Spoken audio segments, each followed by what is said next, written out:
It is game time in Cincinnati, Ohio. A Friday night, a beautiful Friday night for baseball. It's hot. It's baseball weather in the summer. 91 degrees here at Great American Ballpark. Brian Anderson, Bill Schroeder, Sophia Minard with you. Our game is being produced tonight by Brent Reeland, directed by Phil Malika. Reds take the field behind their starter tonight, Sal Romano.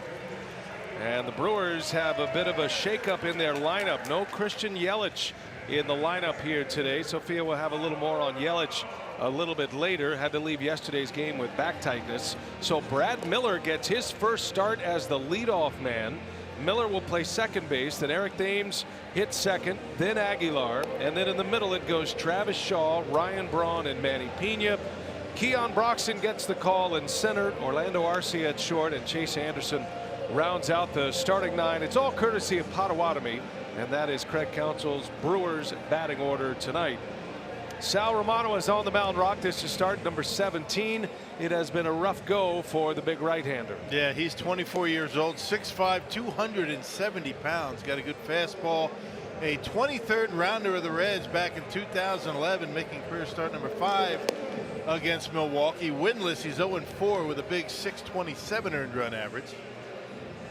No decision his last time out against the Cubs. Went 5 innings in that game, gave up 5 earned runs against the Chicago Cubs. That was a big comeback by the Reds and part of a 4-game sweep of the Cubs by the Cincinnati Reds. Yep, and the defense for Cincinnati has been a very good defensive unit all season long. You got Winker, Hamilton, and Shebler in the outfield. Suarez and Peraza on the left side. Scooter Gennett, Joey Votto on the right side, and as usual, Tucker Barnhart behind home plate. Home plate umpire tonight is Bruce Dreckman. He will call the balls and strikes. Chad Fairchild, Alfonso Marquez, and Roberto Ortiz are the base umpires. The crew chief is out at second base tonight. All the pieces in place. Miller leads off. First pitch of the ball game is away, and away we go from Cincinnati. Miller had a hit last night. He hit 6th in last night's game. Had a key double in the game yesterday. The Brewers had a beautiful comeback win. One of the more impressive wins of the year for Milwaukee. Fell behind 2-0. Tied the game on an Aguilar 2-run homer. Then fell behind 4-2. And then Eric Thames hit a 3-run shot with 2 outs in the 7th inning, and the Brewers took the lead at that point. They would add one on later, and Milwaukee won the game 6-4. But it did come at a cost yesterday as Christian Yelich left the game in the first inning after an at-bat with back tightness. And so with Lorenzo Cain on the disabled list, Christian Yelich not available tonight. The Brewers are playing a little short-handed as Miller rifles one right past Peraza and into center field.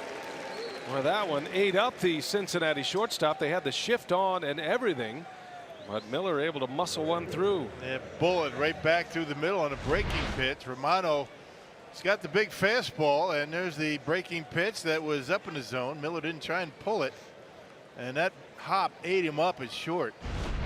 Good start for Milwaukee. Miller's been a nice ad. Got him from the Rays. Brewers sent him to AAA to play shortstop mostly, and just called him up last week. He's made an impact. Here is Thames, who takes strike 1. The Cincinnati Red killer, Eric Thames, continues to put up great numbers against the Reds in his 2 years in a Brewers uniform. And that one hit last night was a big one. Something about the Cincinnati Reds. It's something that you really can't put your finger on. Amir Garrett, a left-hander, hard-throwing left-hander at that. He's taken him deep 3 times. And most home runs against any opponent since 2017. 13 of them against these Reds. That's in 20 games in those 2 years. His Thames with a big swing and a miss. He took a rip at a 96-mile-an-hour fastball. Eric's been hitting leadoff, but without Yelich available tonight, Counsell has back-to-back lefties at the top of the order in Miller and Thames. Jesus Aguilar on deck. Shift is on for Thames, and a swing and a miss. Down he goes. He's stuck with the heat, and Thames is the first out of the game for Romano. Yeah, Brewer's gonna have to lay off that high fastball. 96 up in the zone. You know, cruising speed for Romano about 94. Big, strong right-hander.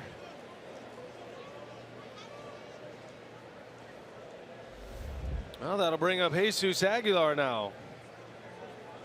Well, it looks like every night he is doing something special for the Brewers. He has homered in 3 consecutive games. He had 3 hits last night, including a game-tying 2-run home run. It will be interesting to see how Aguilar handles some of the notoriety that is coming along with his success on the field. He is a larger-than-life star in Venezuela, his homeland. He's always been a great winter ball player, a fan favorite there. In the Caribbean League every winter, every major league offseason. And he hits that one like a bullet down the left field line. It is foul. Yeah, so I guess he's used to it a bit, right? Yeah, being in the spotlight. But his success so far with Milwaukee, unbelievable and unexpected. When you consider where he came from, where he started a year ago, man. 19 home runs, leads the National League. He's tied with Bryce Harper and Nolan Arenado. Arenado also homered yesterday. And Aguilar, with the 3 homers in the last 3 games, has jumped to the top of the list. And a wave and a miss. He got him on a breaking ball. Aguilar strikes out. Back-to-back Ks for Romano. Yeah, the success for Romano is going to be dependent upon that breaking pitch. 2 different breaking balls. He'll throw a hard curve ball, and that one right there, that's the one we're talking about with 2 strikes. Then he has the get me over breaking pitch. So after a lead single, 2 gone in the inning. Travis Shaw now.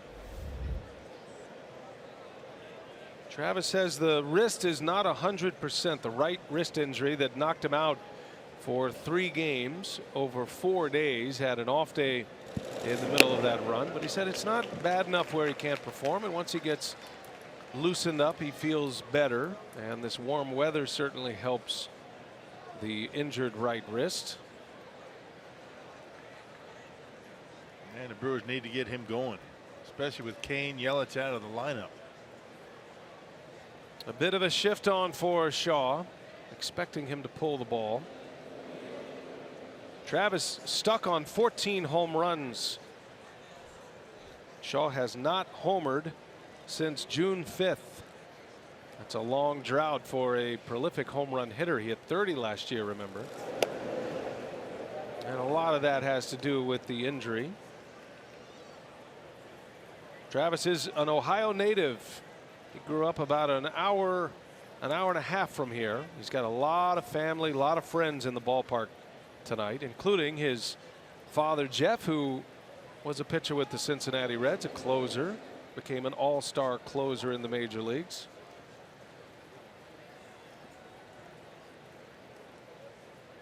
One ball, 1 strike on Travis Shaw. Miller at first. 2-1. Yeah, batting average a bit down for Travis. I mean, across the board, offensive numbers excellent for him a year ago. Washington Courthouse is the name of the town. Originally signed by the Red Sox, and the Brewers picked him up prior to last season in an off-season deal. Washington Courthouse is 60 miles northeast of Cincinnati. So it's between Cincinnati and Columbus, more toward the Columbus side. This is Shaw territory here in Ohio.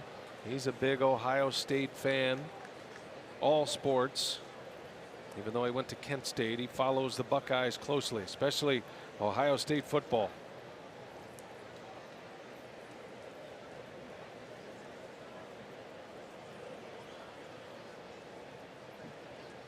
Two and two to Shaw. Romano wants to go through the signs again. And just wondering if he should go with the breaking pitch or stick with the hard stuff up in the zone.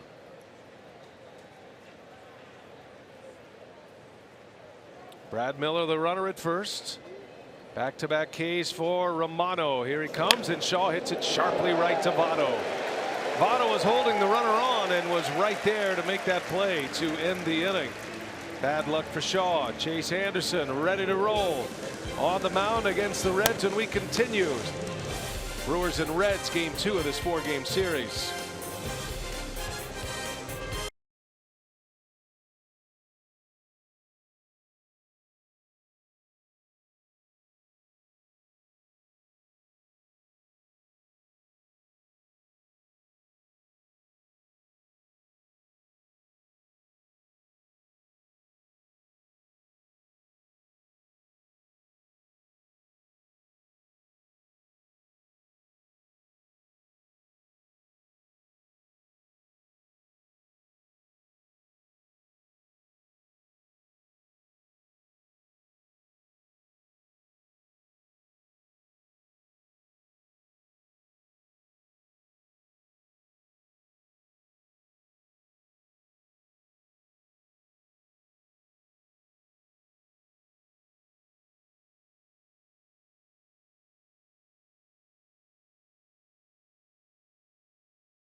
Here this weekend in Cincinnati. A lot of them are in town this weekend.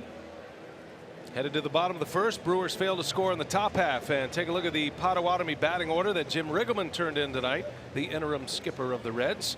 Scott Schebler in the leadoff position tonight. Tucker Barnhart, then Joey Votto. In the middle, it's Jeanette, Suarez, and Winker. Jeanette still leading the league in batting average. Jose Peraza, Sal Romano, and Billy Hamilton rounded out. Note the pitcher bats 8th in the Cincinnati lineup. And Chase Anderson on the mound for the Brew Crew once again today. Yeah, he's had some good success against the Reds in his career. 9th start tonight. A 3-1 record with a .319 earned run average. He's 2-1 here at Great American Ballpark. Last time out, a no decision against the Cardinals. He had 4 walks, 9 punchouts in 5 innings. Pitch count got away from him a little bit. Anderson threw 100 pitches in those 5 innings,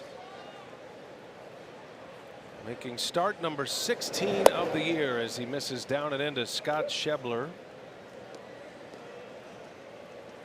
Anderson had a start against the Reds right here at Great American Ballpark on May 1st. He got a win in that game, gave up 4 earned runs in 5 1/3 innings. That was a 7-6 Brewer win. Brewers have done a lot of winning against the Cincinnati Reds this year. That was the 90 pitch effort in 5 1/3. Bullpen came in, did a good job for him in that game.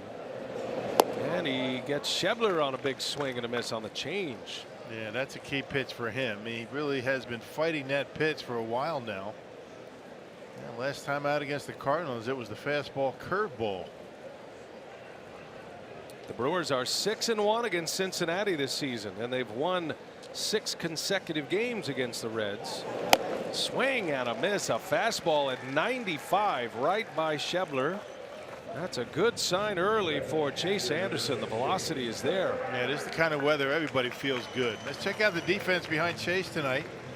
You got Ryan Braun in left, Keon Broxton out in center field with Yelich nursing a bad back. You got Thames in right. You got Shaw, Arcia, Miller, and Aguilar from third to first. And Manny Pena back behind home plate. It was Eric Kratz last night. Very unusual lineup and defensive alignment for the Brewers tonight. Unusual in that not one we've seen much of, with some new faces in there compared to the rest of the season. Guys like Miller and Keon Broxton Brewers are trying to fight through some injuries right now. It has been impressive that the Brewers have maintained their place above the National League Central. They're up 2.5 games now in the division, despite all of the injuries to key contributors this year. Yeah, pitching staff included, but it's been the pitching that has kept the Brewers above water. Doing a good job. The offense has been up and down, but the pitching, particularly the starting pitching, has been very good, and the bullpen terrific last night. 1-2 to Barnhart in the air, slicing foul in the seats. That's a tough Sun field right now as the sun sets. Braun staring right into it, so there could be some interesting fly balls that way here in the first 45 minutes or so of this game. Yeah, Braun and Broxton in the sunshine. Braun looking at Arcia saying, I have no idea where that one was. And did he go? They will ask, and he did. That's a swinging strike 3. Back-to-back strikeouts for Chase Anderson. Yeah, he's feeling good tonight. I mean, he's already established a changeup. He's thrown a couple of good ones. And the fastball, this one at 94 miles an hour up in the zone. Barnhart tried to hold up, couldn't do it.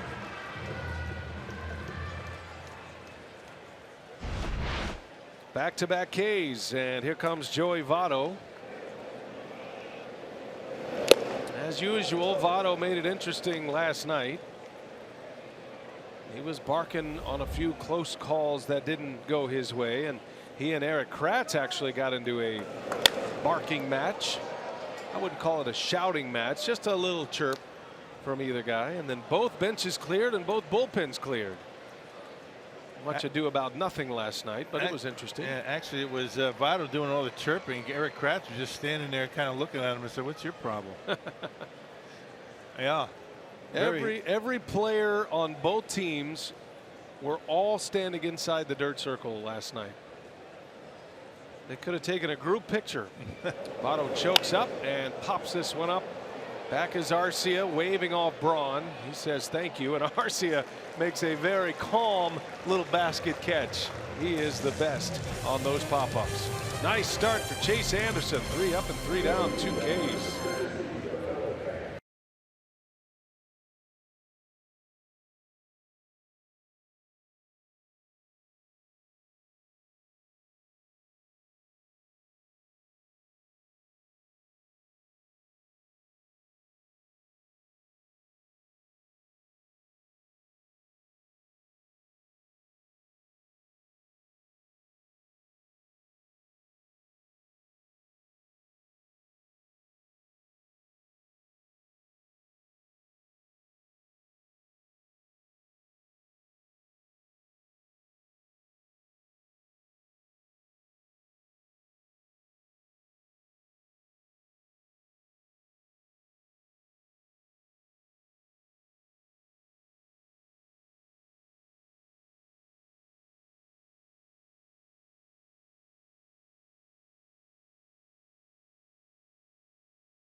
Yet between the Brewers and the Reds as we head to the second inning, and with Lorenzo Cain already on the disabled list dealing with a left groin strain last night, the Brewers lost another outfielder in Christian Yelich, who left the game after just his first at-bat in the first inning with lower back tightness. Now Yelich is out of tonight's lineup. He's considered day-to-day. Manager Craig Counsell saying he'll continue to get treatment on that back, and it is an injury that he has dealt with before just a few years ago with the Marlins that put him on the disabled list. Yelich told me it's not as bad as that injury, injury, but what's difficult is, like with any back injury, it's hard to determine the timeline in terms of when he'll be feeling better and when he'll be able to rejoin the lineup. But overall, he says he's feeling a little bit better than what he did yesterday, and they're hopeful that they can get some good progress over the next few days. All right, good report, Sophia. Thank you. We hope the best for Yelich as Braun drops a bunt down, and it is a beauty. Yeah.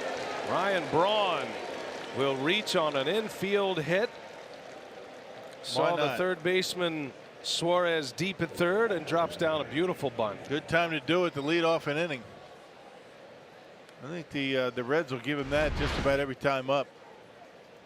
You can see where Suarez is way behind the bag, trying to cover as much ground as he can, and Brawny with a perfect bunt down the third baseline. First bunt hit of the season for Ryan Braun. And the Brewers have a lead man on for the second consecutive inning. Here is Manny Pena now.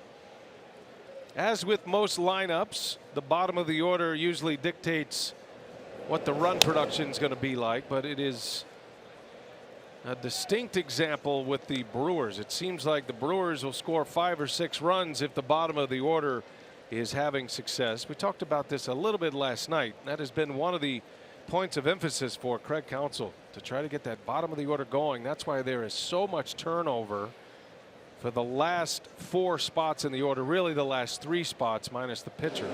6, 7, 8, and Orlando Arcia had a really good day at the plate yesterday. A couple of walks and a hit. Well, that was the thing about last year. I mean, bottom of the order was really good last year. Manny Pena swinging the bat well. Arcia.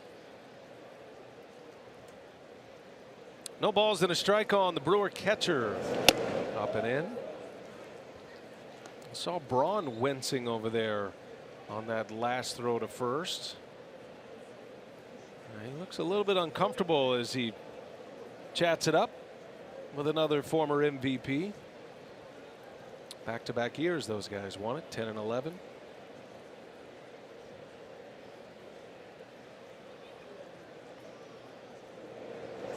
Pena into center field, a base hit. Braun will turn and will stop there. So back-to-back singles, and the Brewers in business here in the second inning. 2 on, nobody out. Yep, fastball up and in. Manny able to get enough of it. Dumping it into center field.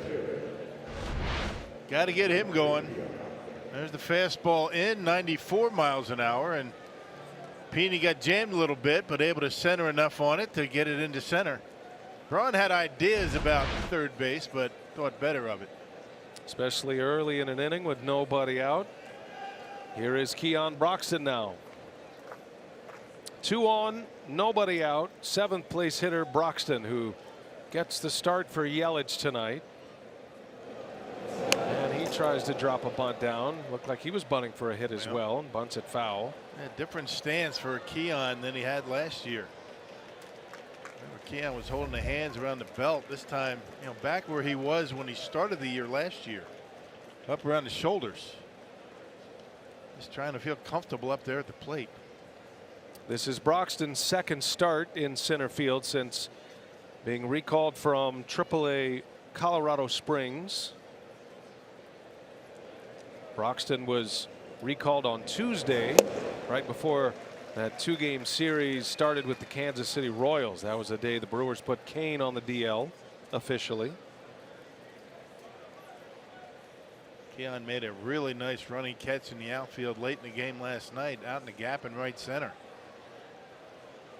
Put up some good numbers in AAA. Played an excellent center field, as he always does. Had 9 homers in the Pacific Coast League.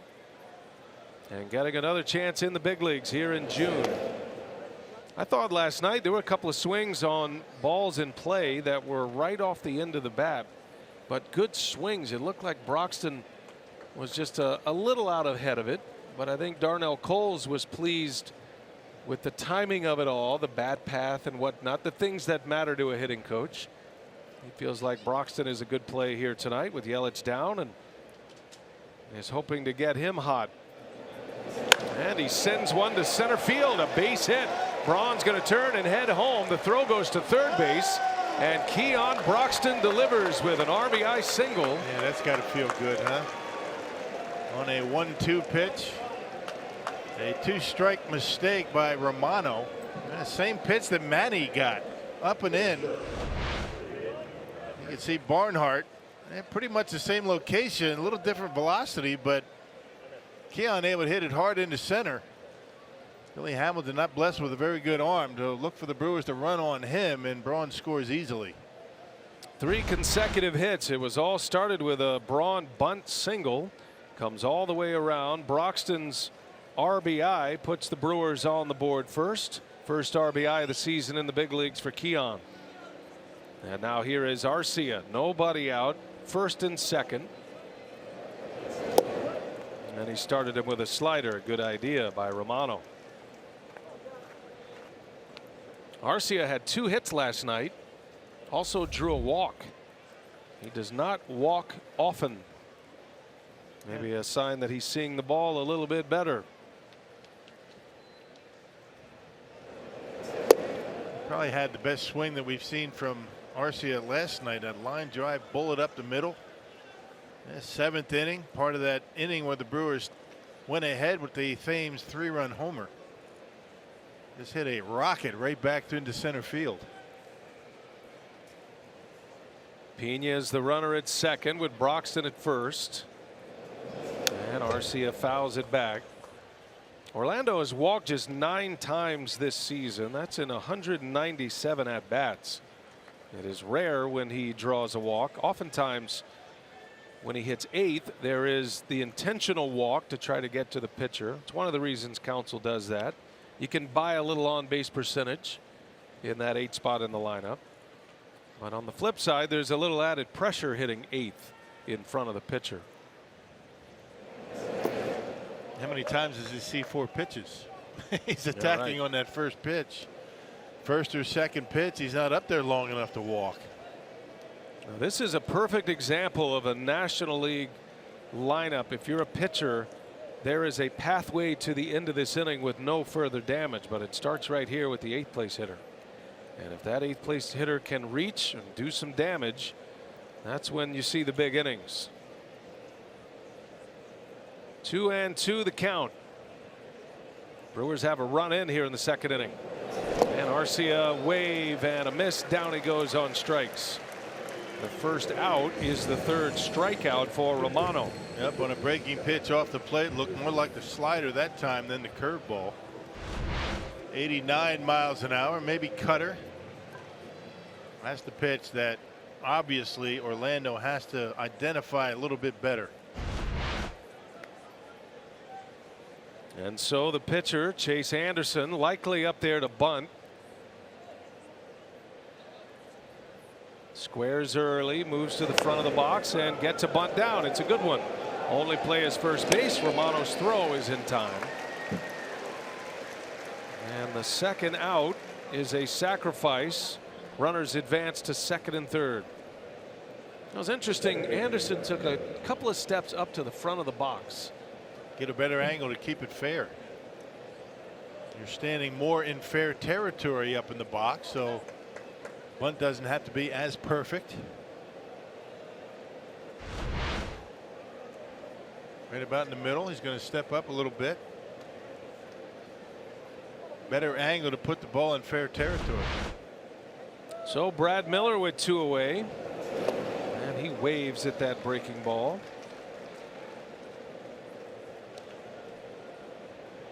Miller with a single in the 1st inning on a hanging breaking ball. Brad has plenty of pop. He's already homered for the Brewers. He's at 6 this year. Started his season with the Tampa Bay Rays. Hit his first home run on Wednesday afternoon against Kansas City. And he's down 0-2 in the count. And made a nice play late in the game to save a run. Would have tied the game with 2 outs. Nice catch on a line drive in the hole.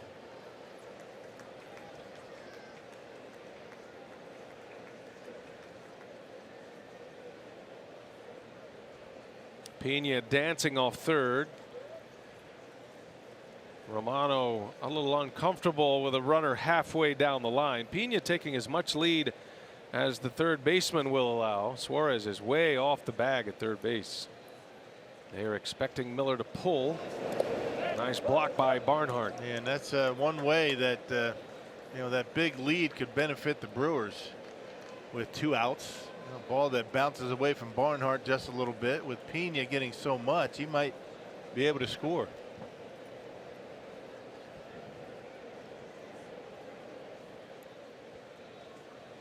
One ball, 2 strikes on Miller.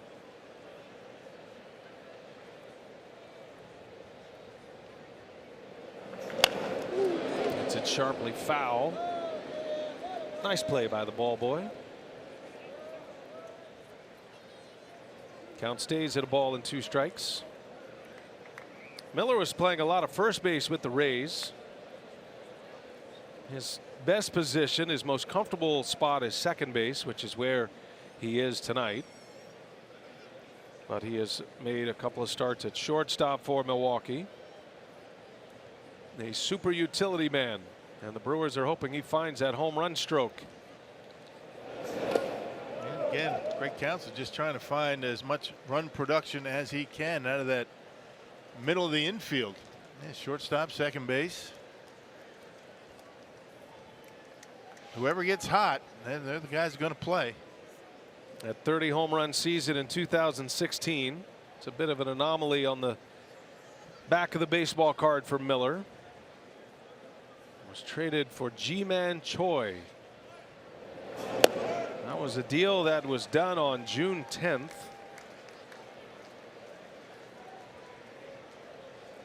Played in 48 games with the Rays this year, and most of his starts, 34 of the 38 starts he had with Tampa Bay, were at first base. He did have a couple of starts at second and was the DH twice. He's got second and third, 2 outs. It's 3-2. Miller on the ground. Votto's over. A race to the bag, and Romano is there to end the inning. A promising start, and the Brewers grab the lead, but Romano pitches out of a mess. Braun started it with a bunt single. Pena with a line drive single to center, and then Keon Broxton, his first RBI in the big leagues this year, and the Brew Crew has the early lead.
As you walk around town and they see the Brewers with a 1-0 lead. Let's check out our Pizza Ranch for the win. We talked about the first inning. Chase Anderson has a 7.80 ERA in the first inning. Every inning after that, 3.61. So he's been pretty good. He got out of that first inning without a run. Good June for Sal Romano. He actually had a 14 2/3 innings scoreless streak that was snapped against the Cubs. And we've talked about the amazing Thames. I think they're going to name the river after him. It's not going to be the Ohio. It's going to be the Thames. You know, the one in England? That's right. I like that. The Thames. Well done, Rock. Yeah.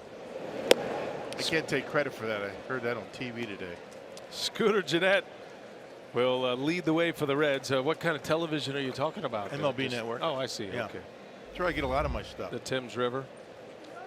Well, they get a lot of their stuff from you, so turnabout's fair play. There's a little pop-up by Jeanette. Long run for Braun. That's going to bounce foul.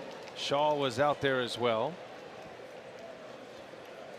And Scooter Jeanette is down 0-2. Scooter enters play today, once again leading the National League in batting average. Jeanette hitting .331. He's 7th in the league in RBIs with 53. 13 home runs this year. Second in the league in hits with 98. Only Nick Markakis of the Atlanta Braves has more hits. Another great season for Jeanette, who will be arbitration eligible and is going to be due a pretty hefty salary starting next season. There's a little rollover toward first. Aguilar will glove it and step on the bag for the out. That's 4 in a row retired by Chase Anderson. Man, good to see the off-speed stuff is working for him early on. Change-ups, curveballs. Now there's 9 strikeouts against the St. Louis Cardinals. I think that was a good thing and bad thing. He wasn't able to pitch too deep in the game. 100 pitches, walked 4, struck out 9, only allowed 2 hits. But one of them a home run. He's had home run issues this year. Interesting that his batting average for balls in play is low this year in the low 200s. It's kind of a weird stat for Anderson. So he does get a lot of swings and misses. There's not a lot of hard contact, but on the mistake pitches, he is paying for it with a lot of home runs allowed. Yeah, coming in 63 hits allowed in 82 in the 3rd innings. That's outstanding as far as that goes. Hits per innings pitched. 34 walks. But yeah, he makes mistakes over the plate and gives up the big fly. 16 home runs in his 15 starts this year. There's a wave and a miss. He's got good breaking stuff going early. Chase Anderson picks up his 3rd strikeout as he gets Suarez. Yeah, first inning was a changeup. This inning, curveball. Yeah, keeping the Reds hitters guessing. This is a red hot Cincinnati offense. A bit cooled off last night. Now the Reds had won 9 out of 10 prior to last night's loss, and in that 10-game window they were scoring over 6 runs per game. This is a team that swept the Dodgers and swept the Cubs in a 4-game series this year. They played some of the best baseball in the National League during a pretty significant stretch here going back to May 8th. 2 outs for Jesse Winker. Starts in left field tonight. He was in right last night with Duvall in left. And Jim Riggleman has Schebler in the starting lineup. Duvall sits and Winker gets a call in left.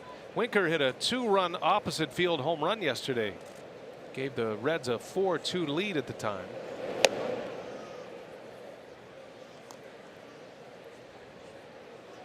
He's got power line to line, but he just kind of dropped one in about the 2nd row down the left field line. Very similar to the ball that Aguilar hit. Winker was 2 for 3, had a walk last night. He comes in hitting .270. That home run he hit last night was his 6th. Anderson trying to make it a 3-up 3-down inning. He's behind 3-1 on Winker, and he got a fastball by him. That's a good indication right there of the fastball and the life of the fastball for Anderson. In a hitter's count, you know Winker is waiting for that number 1. He got it, and he was still late. Yeah, and he threw a changeup on the 2-1 pitch. Looked like it was a pretty good pitch, but not called. Bottom of the strike zone. Then he went back to the fastball.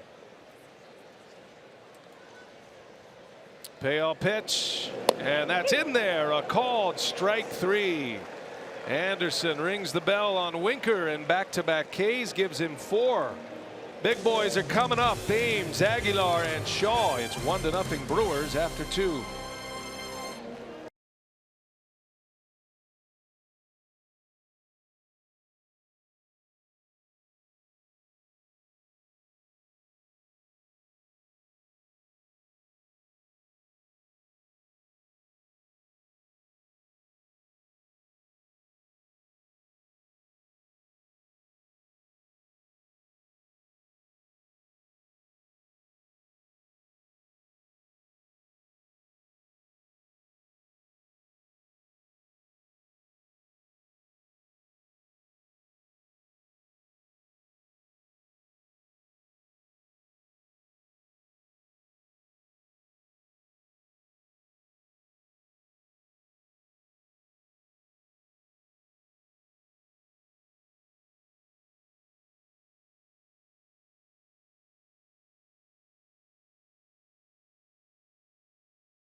1-0. Eric Thames ready to lead off for the Brewers here in this third inning. And Eric Thames' success against Cincinnati is noteworthy. 20 career games against the Reds in his 2 years as a Brewer. He's hit 13 home runs, 24 runs batted in. Look at the OPS, nearly 1,400. He has 3 home runs in just 3 games against the Reds this year. And something about that uniform and something about this ballpark, Brock. Amazing. And Amir Garrett, you know, the guy that he hit the home run on last night, 3 for 3, 3 home runs. And Garrett, a hard-throwing lefty. Pops up on the first pitch. And 1 away for the Brewers here in this third inning. So Thames is 0 for 2. First out of the third, and here comes Jesus Aguilar. You know what? You sit here and you try and figure out why. I mean, just as difficult as it is to, you know, maybe justify or figure out why a guy can't hit certain teams, same thing goes. I mean, that kind of success against Cincinnati is, you know, it's incredible. And the more you, and the thing you don't want to do is ask Thames about it, because that's when it kind of ends. That'd be bad form. You don't ask him about that, do you? No, I don't. I know Sophia wouldn't do it. Sophia is very subtle in her methods, so she could probably get away with it. Jesus Aguilar, a wave and a miss. That slider's giving him fits tonight. Because you know, baseball players, if you hadn't heard, a little superstitious. Yeah. Aguilar's been just the opposite. He has embraced the notoriety that is coming with his performance on the field. Doing a lot of interviews, and he rips one down the right field line. That is down. Oh, what a barehanded pickup by Schebler. Otherwise, that's going to the fence. Jesus Aguilar with a single with 1 away. How about on an 0-2 pitch? How about his his success on 2 strikes? That's an 0-2 pitch. It was a fastball up and away. Just watch the approach. He's just trying to make contact. Hits a bullet out there into right field. And that's the hitter part of the slugger, Jesus Aguilar. You look at that big body and you see the power numbers, but he's way more than just a power hitter. Balanced spray chart. Shortens up with 2 strikes. It has been a pleasure to watch this guy swing the bat this year. One of the best 2-strike hitters in all of baseball this year. Yep. Travis Shaw with 1 away. Sophia had a nice sit down with Aguilar today. Sophia, he talked about the 2-strike approach, didn't he? Yeah, and the first thing that came out of his mouth was focus in those at-bats. He said for him, it's just about seeing the ball, especially if it's a strike. He said he really wants to get the ball out in front of him, get the barrel out in front, and he tries to get ready early in the at-bat. So he said for him, it's just trying to see the ball as early as he can, and always the focus is driving it to center field. And what's amazing about that, too, thank you, Sophia, as you look at the home run he hit yesterday, DeSclafani's throwing 94, 96 miles an hour with a fastball. He turned that thing around, inside corner, up fastball, launched it just inside the foul pole to left. He just hit a 95-mile-an-hour fastball on the outside corner to right field. Yeah, covers both sides, right? And he doesn't even have to really barrel him up, you know, to hit him like that. That's how strong he is. The one he hit last night, he got jammed a little bit. It was down on the trademark, but able to get it to go far enough to drop it about second row down the left field line. Those 10 home runs he's hit in June, second only to Nelly Cruz of the Mariners. He's hit 11. Aguilar with 2 days remaining in the month will flip the calendar on Sunday, final game of this series. Travis Shaw draws the walk. And the Brewers have 2 more runners on with 1 away now, and Braun coming up.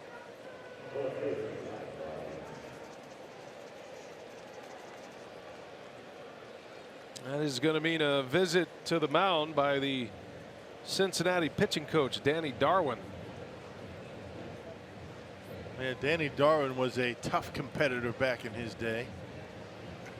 A Brewer starter. I caught Danny Darwin.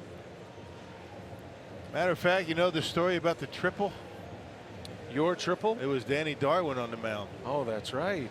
Texas Rangers. Yeah, your first major league hit was off Danny Darwin. Right. Outstanding. He is from Texas. He's from Bonham, Texas. Just a voracious competitor. Yeah, great sinker, slider. He was a survivor more than anything, right? He pitched 21 years in the majors. Yeah. Led the league in ERA one year with the Astros. Yeah, came up with Texas. 1 year with actually a year and a half with the Brewers, 85, 86. You ever remind him about that hit when he came to Milwaukee? Yeah. I left him alone on that. Well, here's Braun. Darwin has some words for his starter. The Brewers have runners at first and second with one away.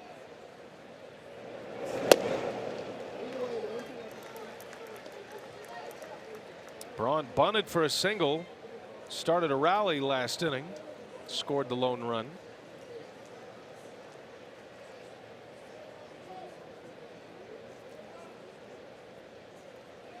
'24-year-old Sal Romano. Reds have high expectations for this young pitcher, but they will be the first to tell you it is a work in progress. Right back to the mound. Got a chance here. Throw to second. Out. Throw to first is late. Pretty good breaking pitch right there to get Braun out on the end.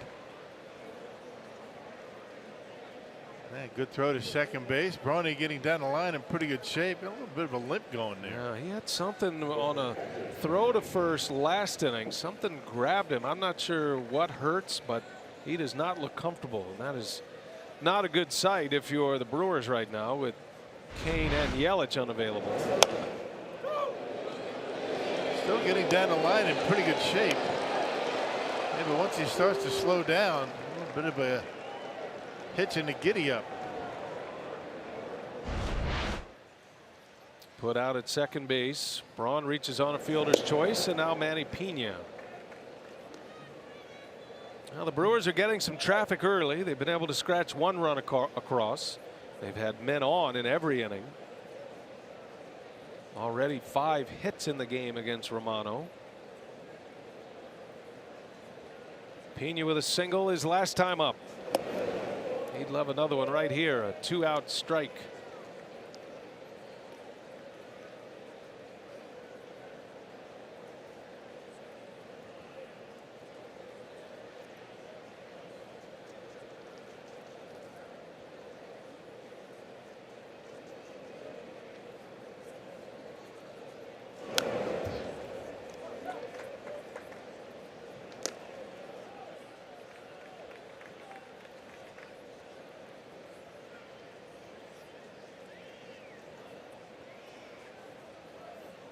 Pitch count is up for Romano, already 52 as we play in the 3rd inning.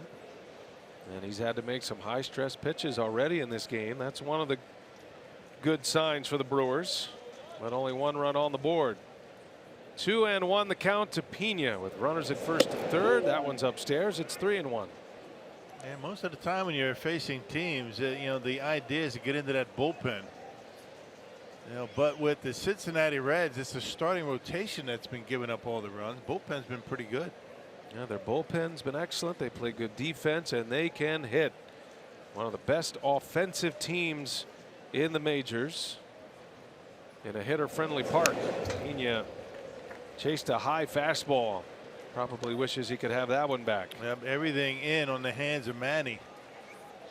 Working him inside, you know, both at bats. 3-2 the count now. That means Braun will get a head start at first.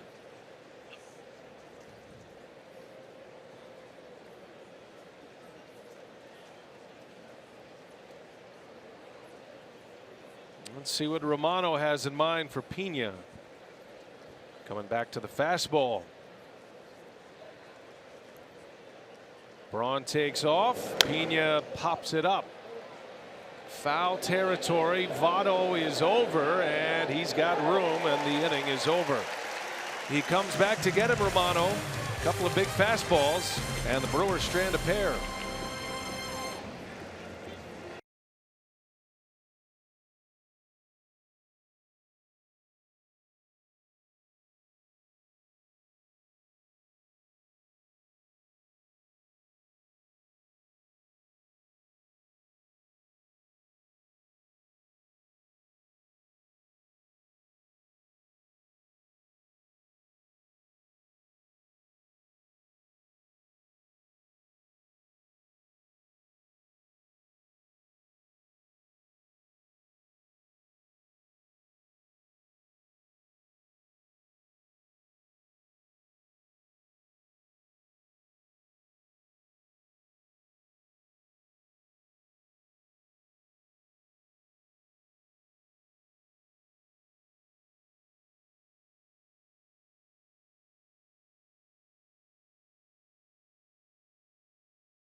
up 1-0, and on Sunday, July 8th, all fans at Miller Park for the matchup with the Braves will take home a retro Robin Yount 1970s replica jersey, courtesy of Orbis Corporation. Secure your seats at Brewers.com.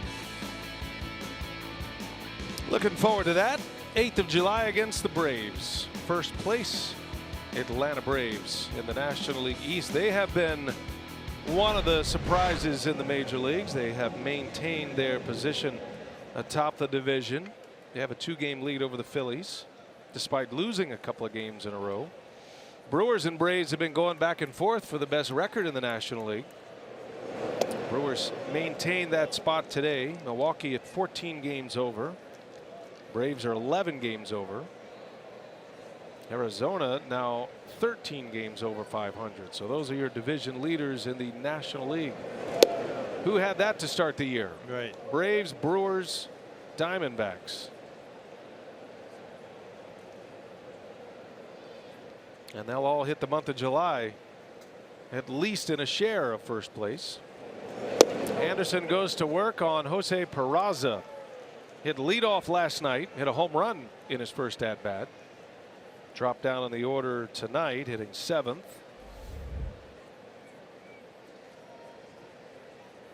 Two for 4 with a home run in last night's game.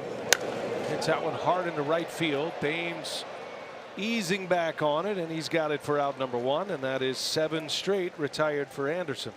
Man, it's got to be nice for Chase Anderson and Manny Pena, for that matter, to drop down some size, knowing that Chase has all 3 of his pitches working for him in the early going here tonight. Anything at any time. And today, that's for sure. Chase with 4 strikeouts of the 7 outs he has recorded. Facing Sal Romano, the pitcher. Right-handed thrower, left-handed hitter. See that protective pad he wears on his throwing arm. Yeah, don't let this guy run into one. Put one in the river. He stands up there like a power hitter, doesn't he? Fills up that box. At 6'5", 270. Rolls over 1 to second. Miller's got it. And out number 2.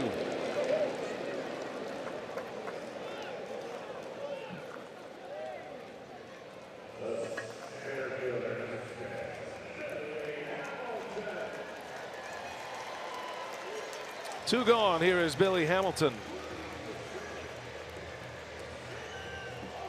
Remember last night, Rock, the Brewers decided to play behind Hamilton in the 9th inning with a 2-run lead. He stole the base. They actually looked at that again. The official scorer went back and watched video of that and decided that Hamilton did not deserve a stolen base. It was defensive indifference. So he's on 16 steals right now. And we were talking about that before the game as Hamilton rolls to first. Aguilar makes the play, and how about Chase Anderson? First trip through the batting order. 9 up, 9 down, 4 strikeouts.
Showing appreciation for all military by sharing a photo or video with hashtag #HatsOffForHeroes. For each post, T-Mobile will donate $1 to support veterans. 1-0 Brew Crew over the Cincinnati Reds as we go to the 4th inning. And a reminder that the Bucs season opens next year, in time to lock into your seats right now. Season ticket packages for next season are on sale. Purchase yours today at foxsportswisconsin.com/events. That'll be early October. Grand opening of the world-class Wisconsin Entertainment and Sports Center set for Sunday, August 26th. There is an event that will include an official grand opening. There'll be public tours of the new arena and the 4th annual Bucs Block Party. Keon Broxton sends one way back into left center, and it's a home run for Broxton. Boy, he's feeling good tonight. Had an RBI single his last time up and launches one out of here in the 4th inning to lead off. Well, I tell you, that had to feel good for Keon Broxton. You talk about centering on one. He had a bullet on out of here. That was a line drive. First pitch he sees, knocks it out of here. Blast from the past, he says.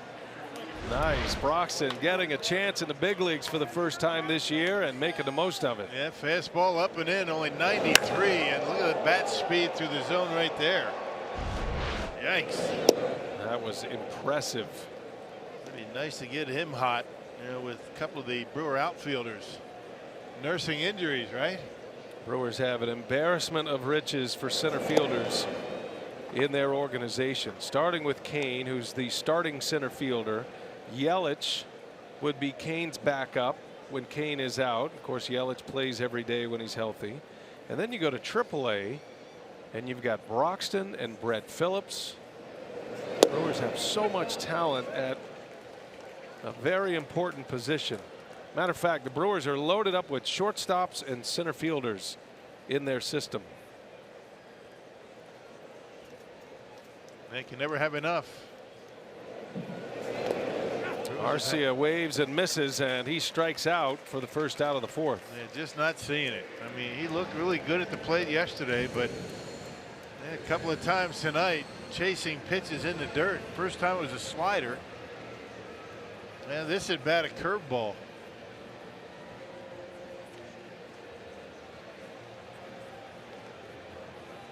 One away for Romano. Here comes Chase Anderson. Dropped down a sacrifice bunt his last time up. And on the first pitch, a chopper up the middle. Going to be a tough play here. Jeanette's throw just in time to get Anderson. Good play by Scooter Jeanette. He's been nursing a bit of a sore shoulder, but you wouldn't know it from a couple of throws he's made already in this series. Well, the sidearm throw like that is going to help a sore shoulder. It's the ones that you have to throw when you go over the top. Those are the ones that are sore, but you know, those ones that kind of sidearm, I mean, you can get something on them even when that shoulder's barking a bit. I would imagine turning the double play would be tough on the shoulder, right, from a standstill. Yeah, that quick release, one you really don't have time to wind up on. So 2 men are out. Top of the order, Brad Miller now.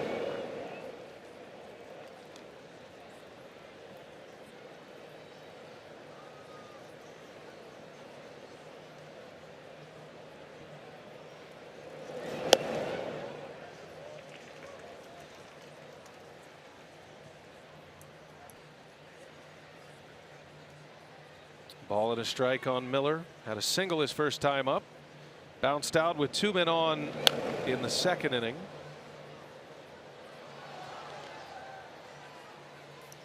Miller is so happy to be with the Brewers. I talked to him yesterday for a while, and without even asking the question, how are things in Milwaukee, he was just raving about this ball club, getting into the National League where he feels like he can utilize his skills a little more as a versatile player. Strikes out to end the inning. Romano's got 5, but Keon Broxton, who hit 20 homers last year, indeed a blast from the past, left the bat at 107 miles an hour, and it's 2-0 Brew Crew.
2-0 Milwaukee lead as we head to the bottom of the fourth. Good crowd on a Friday night here in Cincinnati. Chase Anderson has retired 9 in a row with 4 strikeouts. Head back to the top of the order now in the fourth inning. Here is Scott Schebler leading off. And first ball swinging. He waves at a changeup. It is all working for Chase Anderson here tonight. And a good start to this game through the first 3. Let's see if he can keep it going. Well, when you can throw the off speed like he has so far tonight, curveball, changeup makes the fastball that's sitting about 94 seem about 97 to a hitter, because they know already tonight that he's going to throw all 3 of those pitches for strikes.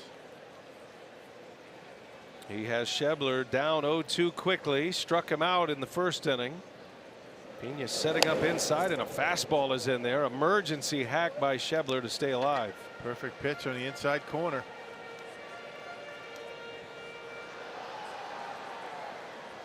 The Brewers won a thriller last night, a comeback win. 6-4 was the final. They've won 6 of 7 from the Reds this season. And we'll be here through Sunday, a quick 4-game road trip before they head back home. It'll be the Twins and the Braves on the next homestand. Twins are in Chicago this weekend. Minnesota taking on the Cubs at Wrigley. Twins had a lead in their game today, but they have given that up. Cubs have a 9-5 lead now. Schebler waves and misses at a change. And it's 10 in a row to start the game for Anderson on his 5th strikeout.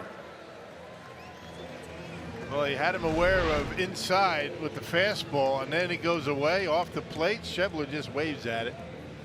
That's just good pitching. Good game calling by Manny Pena.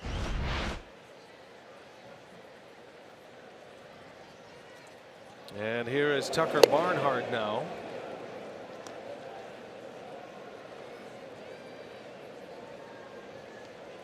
Barnhart a strikeout victim in the first on an up and in fastball.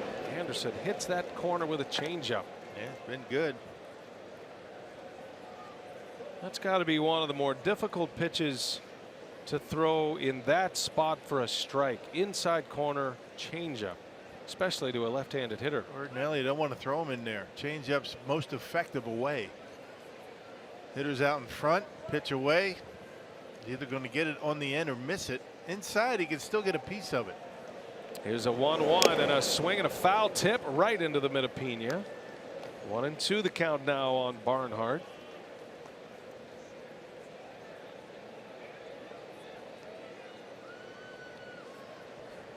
Anderson has struck out half the batters he's faced. And Barnhart slaps one to beat the shift into left field, a base hit. First hit of the game for the Reds. It comes on the 11th hitter Anderson faces. It just fights off a curveball. Curveball on a 1-2 count. Curveball in. Kind of an emergency hack, and he just slices one inside the third baseline for a base hit. That's just a good piece of hitting. Yeah, right? just putting a ball in play. Now Joey Votto. So that changes the complexion of this game quickly. Votto up there representing the tying run. And he's swinging away at the first pitch, fouls it back. Votto popped up to short in the first. He is the National League leader in walks and on base percentage coming into play today. He has 61 walks. His on base percentage is .429.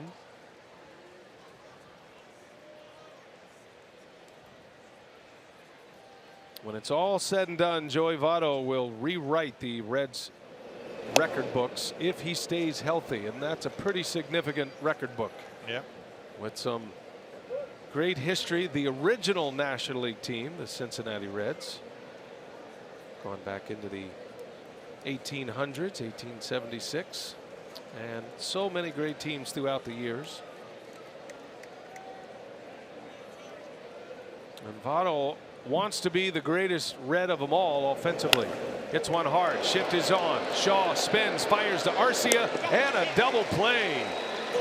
That is a 5-6-3 double play. Shaw all the way around on the shift. Makes a nifty play to get out of the inning. And Anderson keeps it rolling here. He does give up a hit, but he still faced the minimum. Shaw with a little flair. And a double play to end it, retiring Votto. We head to the 5th in Cincinnati.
Ballpark enjoying a 2-0 lead over the Reds as we head to the 5th. And checking out our UW Whitewater minor league scouting report, congratulations are in order to 2 All-Stars in the Pacific Coast League. They'll be representing the Colorado Springs Sky Sox catcher Christian Betancourt, in 57 games, a .298 average for him and 11 homers. And of course, infielder Nate Orff, we've talked about him so much this season. He's put together a .297 average, 4 homers, and 37 RBI. So congrats to those 2 All-Stars.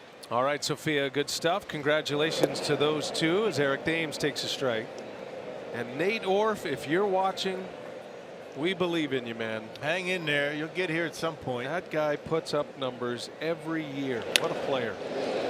Thames defies the shift and rips one through into right field. His first hit of the game. And Rock, the Brewers are getting a lot of runners on base now. That is their 6th hit already. And a 2-0 lead with Anderson dealing on the mound. They'd love to bust this one open right here. And they've left already 5 on base. Breaking pitch away, and Thames, big and strong, able to hook it into right field. Left that one upstairs. Brewers have had at least 1 runner on base in every inning. Had multiple runners on in the 2nd and 3rd. An RBI from Broxton on a single in the 2nd. Then Keon hit a home run in the 4th. Aguilar takes strike 1.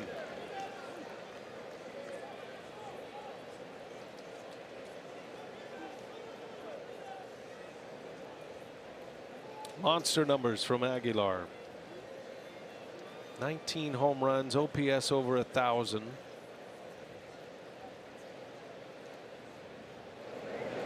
Jesus sends one to left field, got jammed a little bit.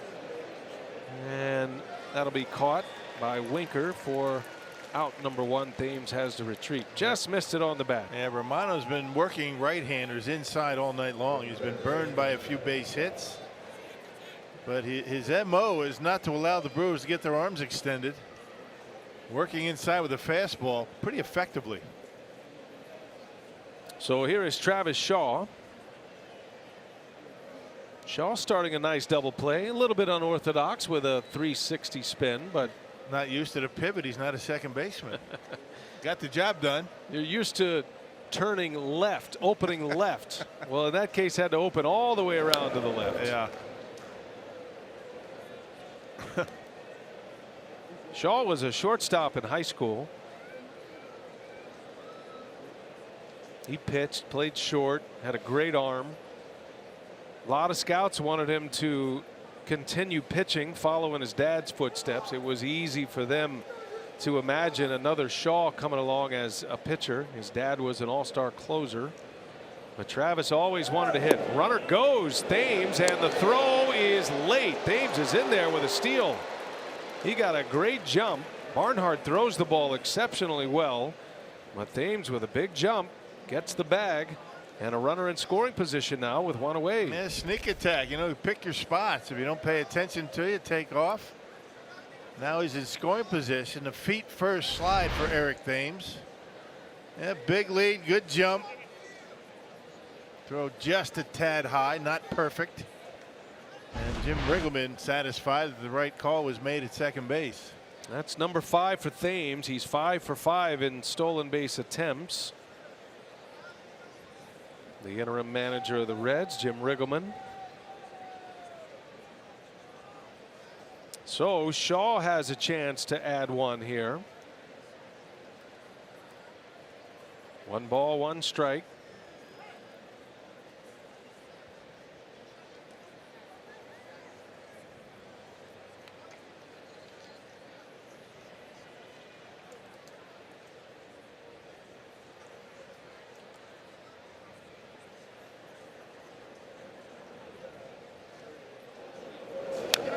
Had a good cut, but fouls it back. Yeah, working Shaw up in the zone, as he probably should. Good low ball hitter. Powerball home run leaderboard has Shaw on the list. He is sitting on 14. Jesus Aguilar's homered in 3 consecutive games. Not only does he lead the Brewers, he is tied for the National League lead in homers with Bryce Harper and Nolan Arenado. 1-2 the count. 2-2 now. As a team, the Brewers continue to hit the long ball. It's been a big part of their offense. Milwaukee now with 102 home runs, make it 103 with Broxton's today. Second in the league. Keon hit a rocket out of here in the 4th.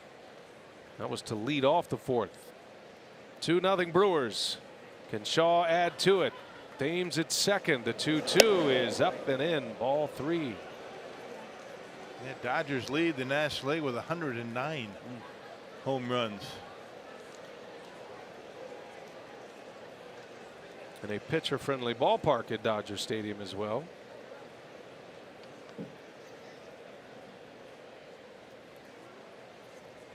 Big decision here for Romano. And Tucker Barnhart is getting a little frustrated with his young pitcher. Calls timeout, backs him off the mound.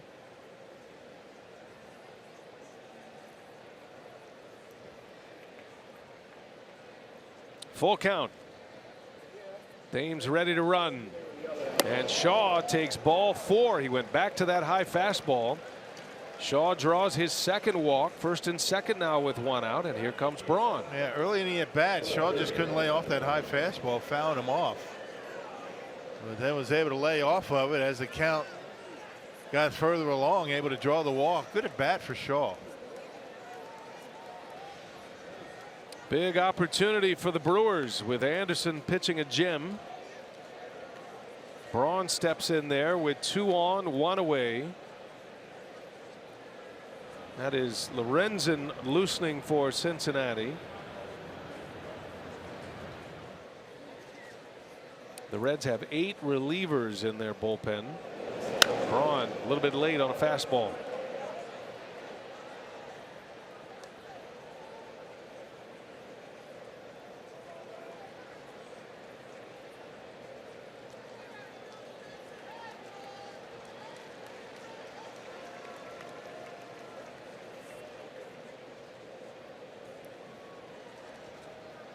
Thames with a leadoff single, stole second.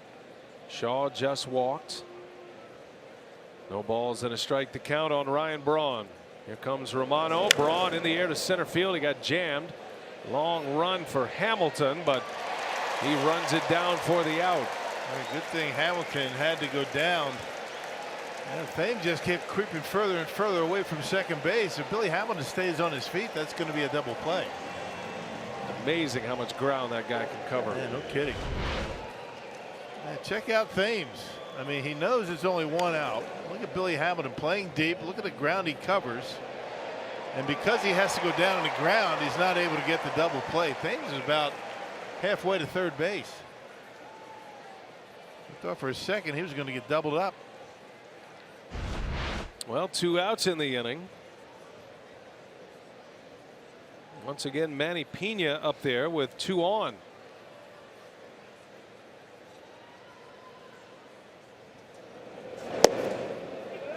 Pena had a single with a man on in the second inning to make it first and third. That was a run scoring inning. He popped up in foul territory to first base with 2 on in the third. That was the last out of the third. So he's got another chance with 2 on, 2 outs. Brewers lead 2-0, which doesn't feel like much, even with Anderson pitching well. Not in this ballpark. Again, inside, and that hit him. Pena is grazed by that fastball, and that's going to load the bases. It seems like every fastball that Romano's throwing has been on the inside corner to these right-handed batters. I mean, the only pitch that he left out over the plate was that 0-2 fastball to Aguilar that he hit into right field, but boy, just pounding the inside part of the plate. This time getting one got away from him and grazes the arm or the hand of Pena.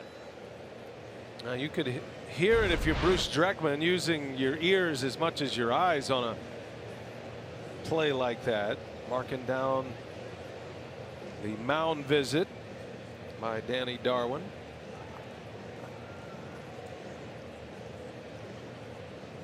Well, these Reds are grinding with their young pitcher on the mound. They are certainly in this game, but the Brewers have been knocking at the door all night long. Ton of base runners. Bases loaded with 2 outs now, and a red hot Keon Broxton, who is 2 for 2, and he's driven in both runs. Yeah, both coming on inside fastballs. So what are you looking for? Guarantee you're going to get a fastball in. Just a matter of when. If he throws something else early in the count, just take it. A 20 homer season last season. Broxton, when he hits him, can hit him as far as anyone. And he takes a breaking ball off the plate. 4th inning, Broxton leading off. Boy, and you knew that was gone. That had the sound. Powerball home run number 1. A frozen rope left the bat 107 miles an hour. 2-0 the count on Broxton. Yeah, good take. That's what he's doing. He's sitting fastball. Fastball in, take anything else. And now he's in a catbird seat. A single, a walk, and a hit batter has loaded him up. Does he come back to the fastball? Romano deals. Broxton takes ball 3. Missed badly with the fastball. Cincinnati has Michael Lorenzen in the bullpen. You figure the end is near for Romano. And a golden opportunity here for Milwaukee. Yep, let him swing here. 3-0. And he takes a strike. That looked like a bit of a gift. That home run by Broxton to start the 4th was his first homer in the major leagues since August 18th of last season. That was in Colorado. That was his 20th homer.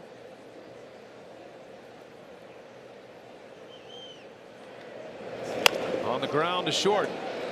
And the out at second, and the Brewers strand the bases loaded. Boy, a ton of base runners left.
Baseball tonight, an interleague series between the Twins and the Cubs at Wrigley Field, and the wind was blowing all the way out on this one for Addison Russell. A grand slam to left for him in the 5th inning off of Twin starter Jose Berrios that gave the gave the Cubs a 6-5 lead. That was followed by home runs by Ben Zobrist, and then Kyle Schwarber added a home run as well. The Cubs are leading that one 10-6 in the 9th.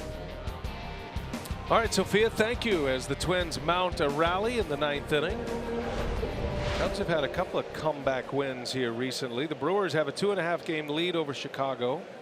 Brewers are going to see the Twins on Monday. That interleague series that'll take us through the 4th of July. Yep, the Atlanta Braves come in after that, then a week-long road trip, and then you have the All-Star break already. Where'd that go, Rock? Scooter Gennett leads off way out in front of an off-speed pitch. You know, this is actually the halfway point of the season tonight. Game 81. There are a few markers in the game that we like to acknowledge. Game 62 means 100 left. That nice round number. Game 81. Game 100. All-Star break. End of season. September call-ups, trade deadline. Gennett rolls one foul. Steady diet of breaking stuff from Anderson on Gennett. That Twins-Cubs game that Sophia reported on has just gone final. For those of you keeping score at home, Cubs get 4 homers in the game. 10-6 Chicago, so the Brewers need a win to remain 2.5 up.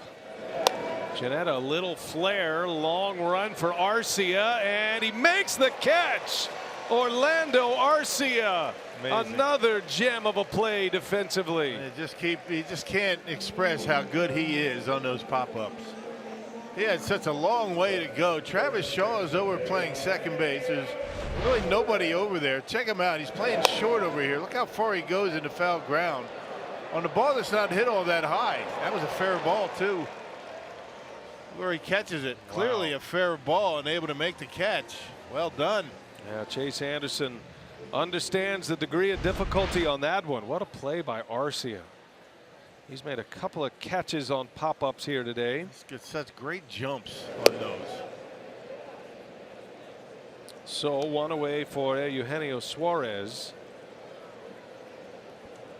Carlos Subero, the Brewers infield coach, once told me that the skill behind the pop-ups, those who do it the best. As Suarez pops this one a mile high in the outfield. Broxton will settle under it. And he's got it for out number 2.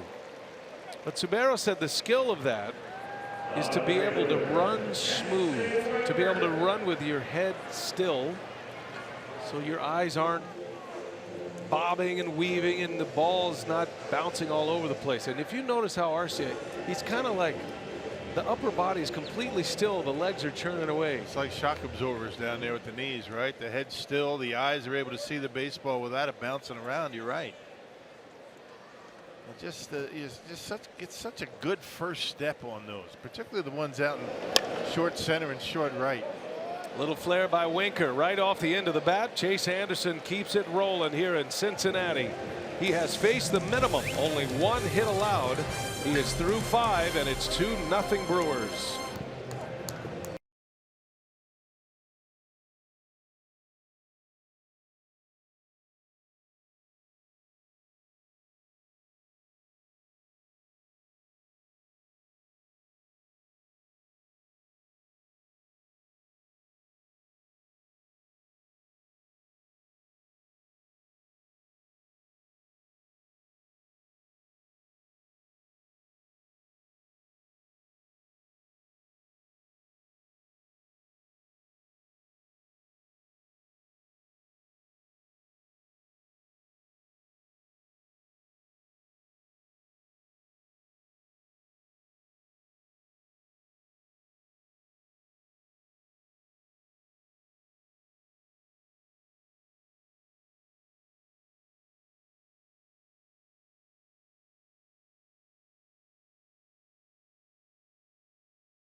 Milwaukee Brewers baseball on Fox Sports Wisconsin is brought to you by the Wisconsin Lottery, reminding you to please play responsibly. By Ascension, coming together to give healthcare a better name. We are Ascension. And by Wisconsin Dells, the water park capital of the world. It's a beautiful night on the banks of the Ohio River, separating this great ballpark, great American ballpark in Cincinnati, Ohio, Newport, Kentucky. Michael Lorenzen is on the mound for the Reds. They get into their bullpen now. It's 2-0. Arcia with a defensive swing, fair ball, and one pitch and one out before we even have a chance to set up the new Reds hurler. And one of the reasons why this pitching staff has been much better, particularly the bullpen, Lorenzen is back. He started the year on the disabled list, was on the DL for 2 months with a strained right shoulder. His numbers overall in 14 appearances, very good. 177 earned run average. First time on the mound since Monday, I beg your pardon, Tuesday. Chase Anderson in the right. 2 pitches, 2 outs for Lorenzen. The Cincinnati relief corps, they posted an ERA sub 4 in the month of June. 3.84 is their earned run average. They got off to a terrible start, had a collective ERA from relievers over 5 in April, and then in May they turned the corner. 2.93 earned run average in May. They have the 9th inning, the closing situation, locked down with Raisel Iglesias. That's the last guy you want to face with a deficit. He is emerging as one of the best closers in the game. And then they've just kind of put it together from the 9th inning forward, right? And they've been able to get terrific performances out of their pen. Seventh best bullpen earned run average in the National League. Their starting rotation dead last. That's the missing piece right now for the Reds when you wonder why the Reds are still in last place in the division at 34-47. It is because of their brutal start to the year and then overall their starting pitching, because their offense is good, they play good defense, and their bullpen is excellent. So this is not the team that the Brewers swept earlier this season. Right. They're playing with a lot more confidence right now. All aspects. 3-1 to Brad Miller and a wave and a miss. Big fastball from Lorenzen. Reds had good starting pitching last night with DeSclafani, 6 1/3. And tonight Romano able to wiggle himself off the hook a couple of times. 3-2 to Brad Miller. And last night DeSclafani left the game with the lead and only 2 earned runs allowed. And then Garrett gave up that 3-run home run to Thames, and it all changed. So it ended up as a 4 earned run outing for DeSclafani. Another payoff. Miller is down on strikes. 3 up, 3 down inning for Lorenzen. Picks up his first K. 2-0 Brewers. We're on our way to the bottom of the 6th.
All right, Dario, thanks. Yeah, the Nats just 4 games back of the Braves. Phillies in between those two. Nationals still look like the team with the best talent, but as we approach the month of July, the Braves and the Phillies have been excellent. There's a little soft liner out to Arcia. He runs another one down. As tough as it is for Arcia at the plate, he is putting on a clinic defensively tonight. Yeah, it's all about the first step. I mean, he's very quick with that first step to get there. Check it out on the balls of his feet, able to make that catch easily.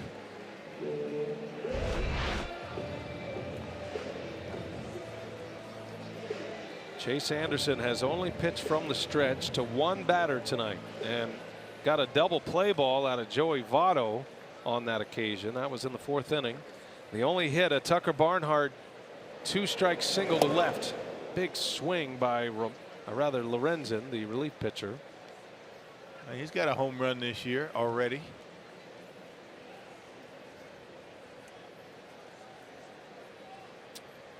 He's a guy that looks like he's comfortable in the weight room. Let's put it that way. He's pretty well stacked. Looks like a hitter, runs well. Sun's out, guns out. Mark. Yeah. That's what I hear. Got the ink going.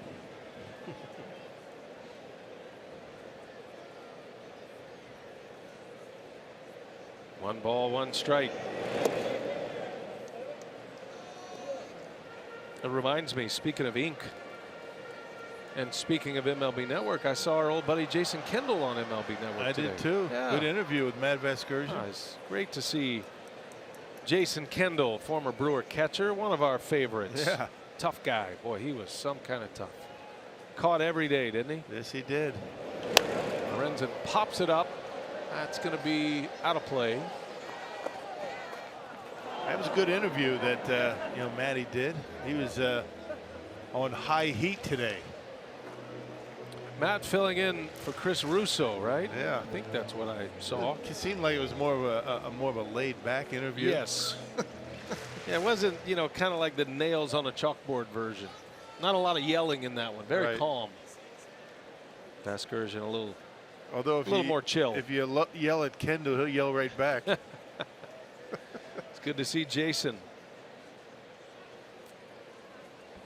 2-2 the count. And a big curveball. Lorenzen takes a big swing. Yeah, Jason Kendall was a fantasy camp coach this past winter.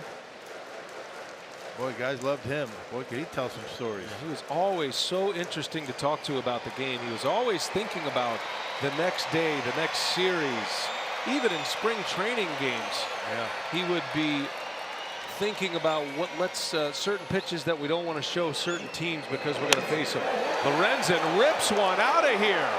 A line shot home run from the relief pitcher. And the Reds are on the board. And you see why Riggleman was more than willing to let Lorenzen swing the bat in this 6th inning. Second hit of the game, the first run of the game for the Reds. Well, none of the Reds have been able to touch Chase Anderson until Lorenzen gets in that bat. Check this out. Fastball got too much of the plate, and wow, you talk about a bullet on out of here. That was a line drive to left. It's his 4th career home run, Michael Lorenzen. Not a guy that gets a lot of at-bats typically. Well, he might start. He's in that dugout right now. See, it's not so hard. Let's get going here. His first year with the Reds, he was a starter and was a regular at the plate. Hit .250 that year when he was a starting pitcher. But he's hit at least 1 home run in each of the last 3 years. That's his 2nd of the season. He's got 2 homers in just 5 at-bats. So, yeah, he can hit. Yeah.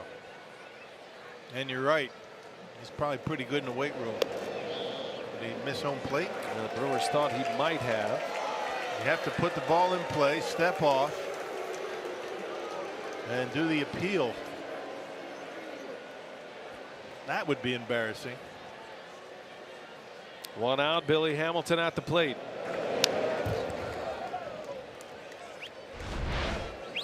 Did he touch it? Barely with the heel. Wow. He's too busy. It's a lot of pointing and almost missing. Yeah, well, a lot of showing off. Almost missed home plate. Golly, man. Can you imagine? Yeah, it would have been great. Just barely got it with the heel. Change up strike for Anderson makes it 1-2 on Hamilton. Well, you look up there at the scoreboard and the fact the Brewers have left 8 men on base. This is a 1-run game. Hamilton, a little flip of the bat out to Braun and left for out number 2.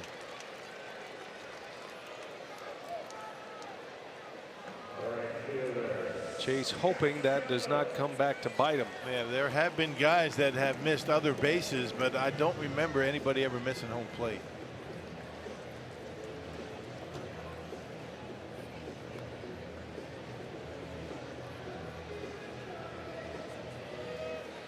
So 2 gone, and Anderson going back to the top of the order now. He has faced 2 over the minimum.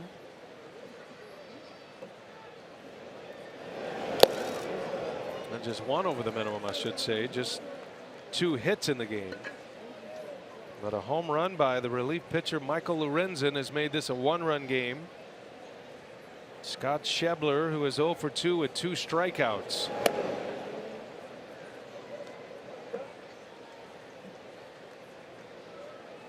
Chase pitch count is in great shape. Only 67 pitches. Lorenzen just worked through a 1, 2, 3, 6th inning on the mound.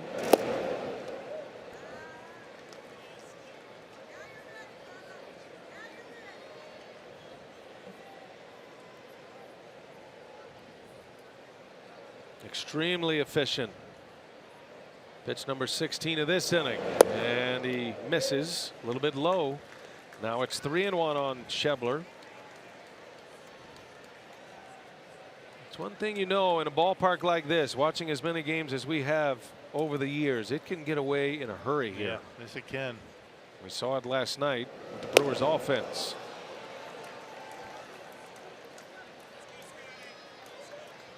Yeah, chased the pitch out of the zone. Schebler upset with himself.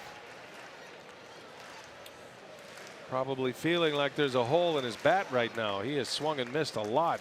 Now he crouches down to protect the plate with 2 strikes, and he draws the walk. 2-out walk. Anderson, for the first time tonight, has allowed multiple base runners in an inning. Well, add some more apparel to your summer Brewers collection this upcoming Tuesday, July 3rd, when the first 20,000 fans at the Brewers game against the Twins will take home a limited edition Brewers tank top. That's courtesy of Pick and Save. Learn more at brewers.com. Derek Johnson, the Brewer pitching coach, will make the walk to the mound. Maybe just to give Anderson a breather, if nothing else. Tucker Barnhart is coming up. Barnhart had the first hit for the Reds. And this is a key spot in the game for Chase.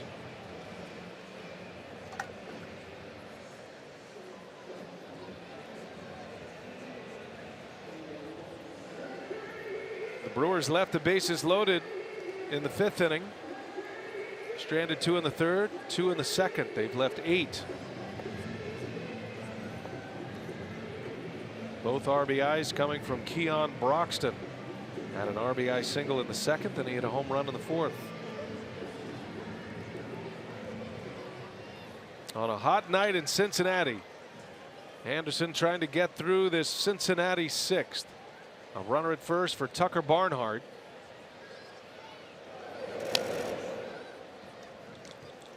Looked like a little cut fastball in there on his hands. Yep, 17 of 20 for Chase Anderson first pitch strikes.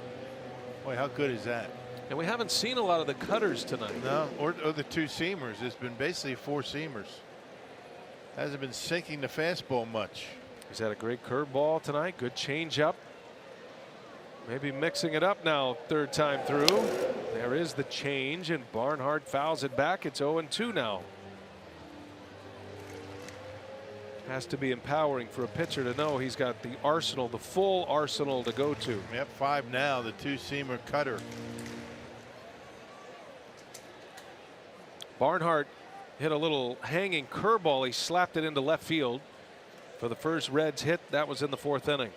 Chase struck him out in the 1st. 0-2 pitch. Went up the ladder, and Barnhart able to foul it back.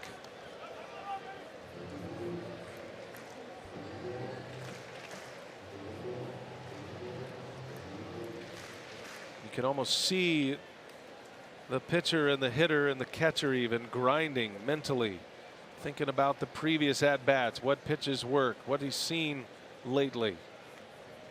Pena sets up inside. The 0-2 is way in there. Missed with the cutter that time. Yeah, he's got him set up with the changeup now.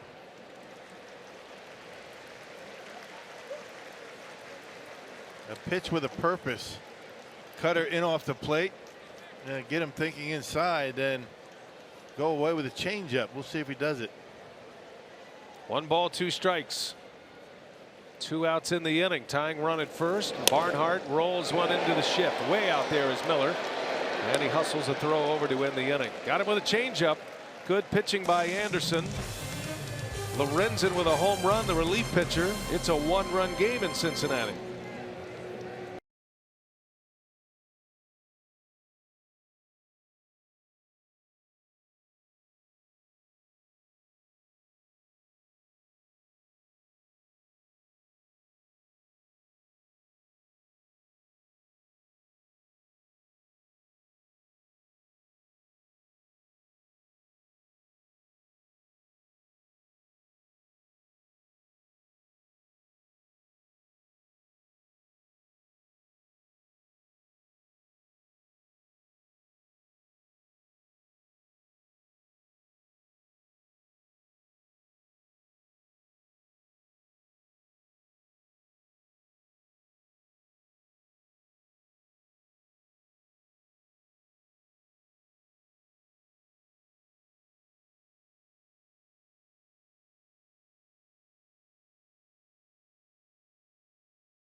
To the 2-1 lead as we move to the 7th. And once again this season, Brewers Community Foundation will partner with players, coaches, wives, alumni, and other team personnel to continue the Beyond the Diamond campaign, a series of community outreach events benefiting the areas of health, education, recreation, and basic needs throughout the greater Milwaukee area.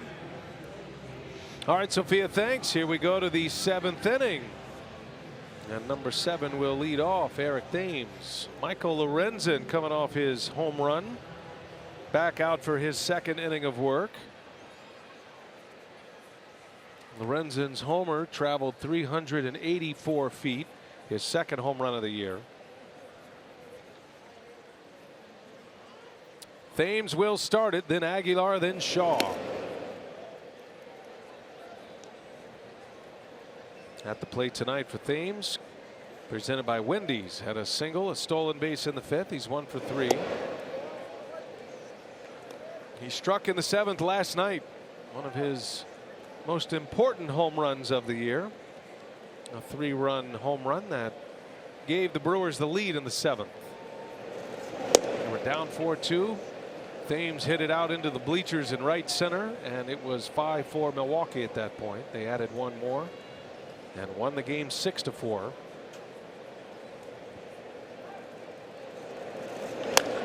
On the ground with the shift on. Jeanette will make the play for out number 1. Lorenzen has retired 4 straight. That's the more the merrier when it comes to the Brewers in the 2018 All-Star game this year. So head to brewers.com. vote and cast a ballot filled with Brewers to ensure the crew is well represented at the Midsummer Classic this July in Washington, D.C.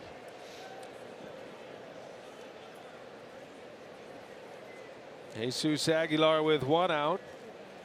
He had a single to right in the 3rd inning. He is 1 for 3. Just keeps on hitting.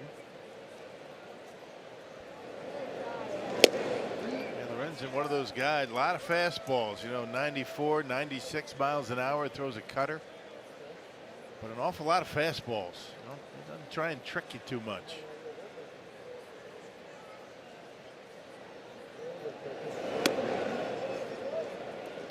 Aguilar's hit 19 homers this year. 10 of those have either tied the game or given the Brewers the lead. He's hit a lot of clutch home runs this season. And think about this. His first home run of the year was on April 21st. That was in a pinch hit at bat. He hit a walk-off home run against the Marlins. So he's hit 19 home runs in 60 games. April 21st was number 1. He went the first 3 weeks of the season without a home run.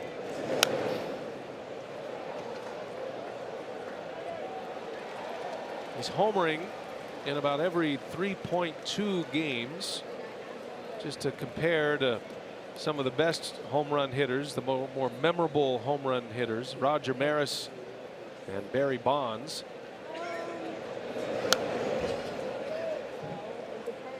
Amazing numbers for Aguilar. It just goes to show you that, you know, in 2 years he's been able to find a way to be able to stay sharp until he gets an opportunity to play. He'll start getting playing time until fame's hurt the thumb. Well, in 1961, Roger Maris hit 61 home runs essentially in a 153 game window. He didn't hit a home run in the first 10 games of the year that season. So he homered in about every 2.5 games. And in Barry Bonds' record-setting year, Barry Bonds homered in every 2.4 games. Now Aguilar rips one foul, had carry to get out, but just pulled it a little. Now the year Bonds had the record-setting year in 2001. He homered every 2.2 games, I should say. So just give you a little comparison of the frequency of home run hitting that Aguilar is on right now. Every 3.2 games. It's a shot, diving play at third base. Suarez to his feet, and he's got him. Excellent play by the Reds' third baseman. Nice job right there. Realized he had time. He didn't rush his throw. He grabbed it down the line, and it took his time to get up, get a good grip on the baseball. You got to know who's running. He had time and able to get him by half a step. Good Reds defense. So 2 men are out. Thames and Aguilar retired. Now Shaw's up there, and a jump rope to miss that fastball. This will be a good spot for Shaw to break the home run drought. It has been a while since he has touched them all. Still good numbers though. OPS is high. Batting average is lower than he'd like. But again, he is trying to hit his way through an injured right wrist. Last home run came against Cleveland on June 5th. It's hit sharply foul. It's 2-1.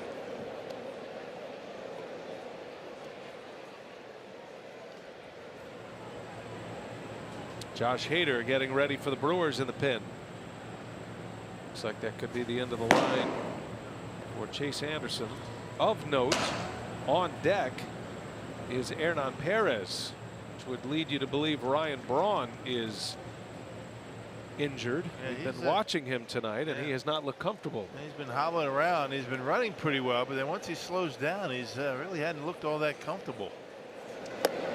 Could it be that all 3 Brewer outfielders are going to be out for a while? Now Chase in that position is certainly done. 6 innings tonight for Anderson. And Shaw pops it up foul. Barnhart's going to give it a look, and that'll end up in the seats in the front row.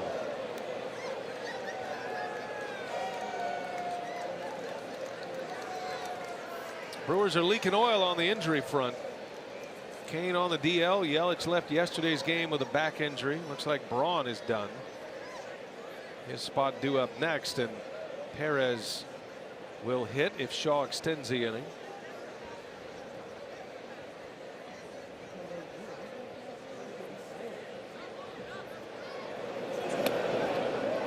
And Travis Shaw draws the walk, so the second time, or the third time actually, he's been on via the walk.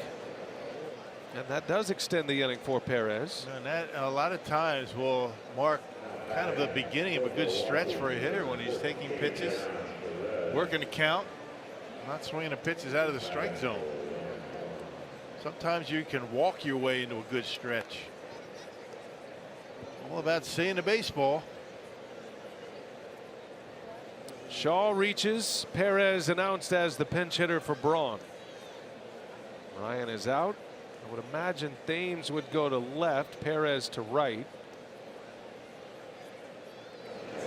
Council would rather have Thames in left field typically, but with Braun in there, Braun is more comfortable in left, so he stays.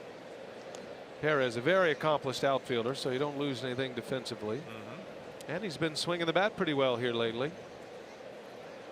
Let's see if he can get one against Michael Lorenzen. He's 0 for 3 in his career against Lorenzen. And that one caught the edge. Throwing a few more cutters. Second inning of work.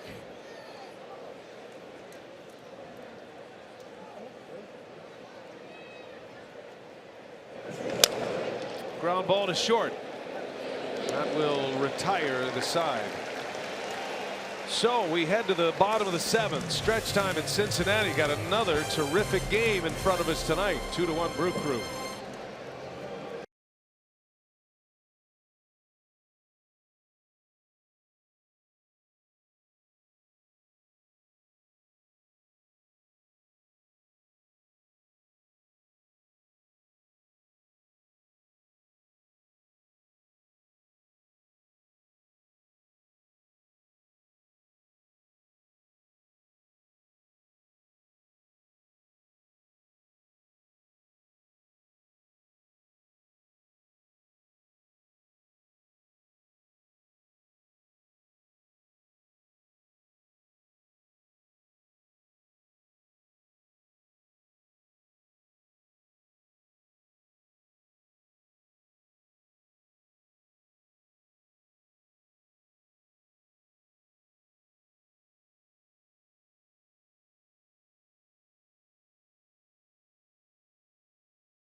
Mutual Insurance plays of the game. Let's call them pitches of the game from Chase Anderson. He was terrific and looked like he ran out of gas on a hot night, but Rocky goes 6 innings, only 1 run. Had a no-hitter going into the 4th inning, gave up just 2 hits in this game and struck out 5 to only 1 walk. He is in line for the win, but the Brewers clinging to a 2-1 lead. Eric Thames will move over to left field with Perez in the game for Braun. Perez will play right. And the new pitcher is Josh Hader. It's going to be now 3 out of the last 4 days for Josh Hader.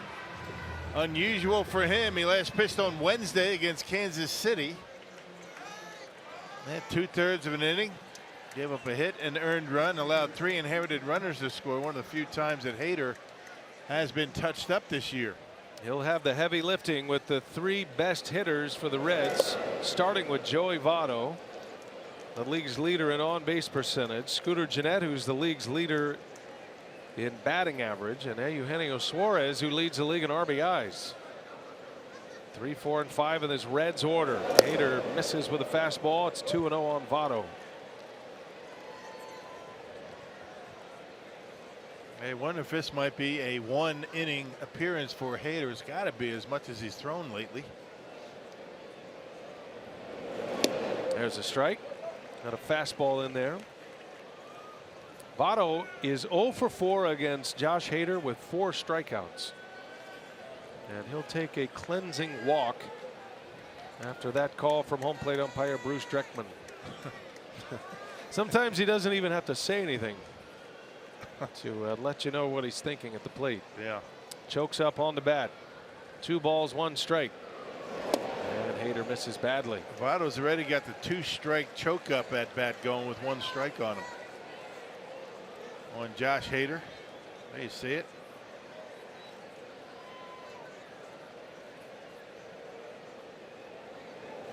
There's a strike. 3-2 now.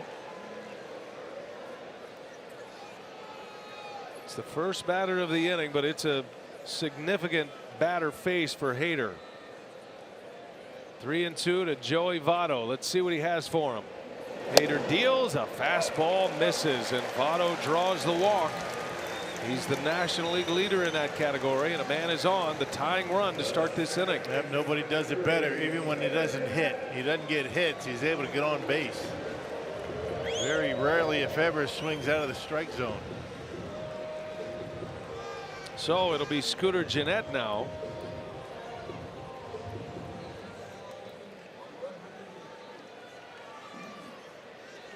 Gennett is 0 for 2.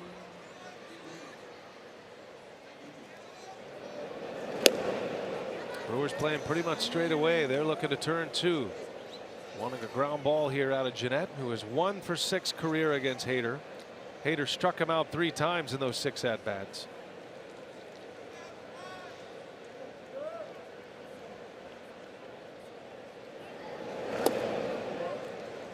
Brewers playing behind Votto. Aguilar behind Votto to give himself an opportunity to cover a little bit more ground should Scooter pull one over there. He's been really good against lefties. Look at those numbers. Yeah, 360. Remarkable numbers. 4 homers against left-handed pitchers. And Hader misses again. 2-1. Specifically, these are the 2 hitters that Hader wants. The same side matchup. He's walked Votto, got him into a 3-2 count. Missed with a fastball. Now he's got Gennett 2-1 and a swing and a miss. 96 with the heater, and Hader is back even. Yep, throwing hard even though he's throwing 3 out of 4 days. 95, 96 with the fastball. Eugenio Suarez due next.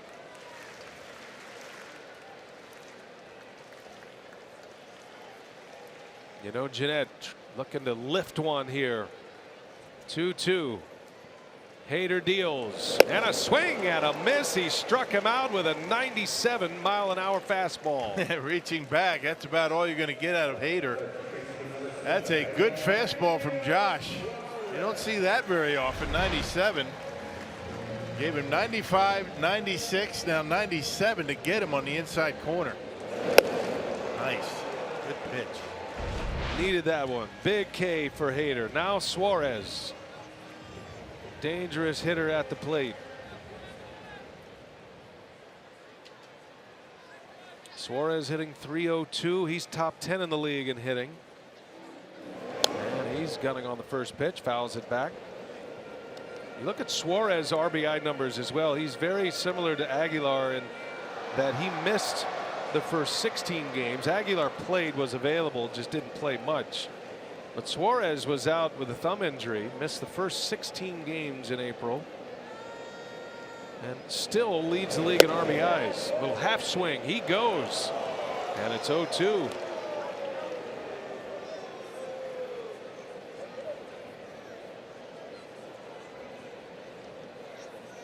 Suarez with 16 home runs.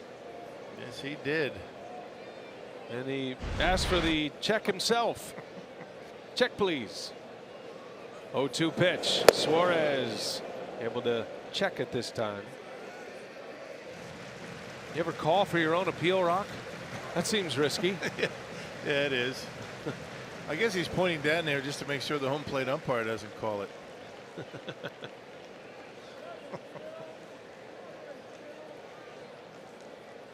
One away. Hader deals it. Suarez fouls it back.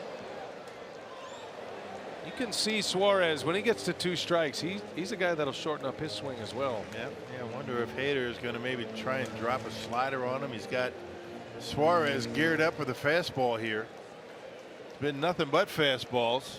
Maybe try and bounce a slider, see if you can get him to chase. Pena is an excellent blocker of pitches. Looks like he wants a fastball upstairs, though. Here he comes. Hader deals, and boy, that didn't miss by much. Let's go, Bruce. It's a strike. Coming with the high cheese. Oof. Would like that one over. 2-2 now to Suarez. Votto at first. Count goes full. Got a left-handed hitter due next, and Jesse Winker. This is the key at bat here for Hader. He's going to have a big advantage against Winker due next.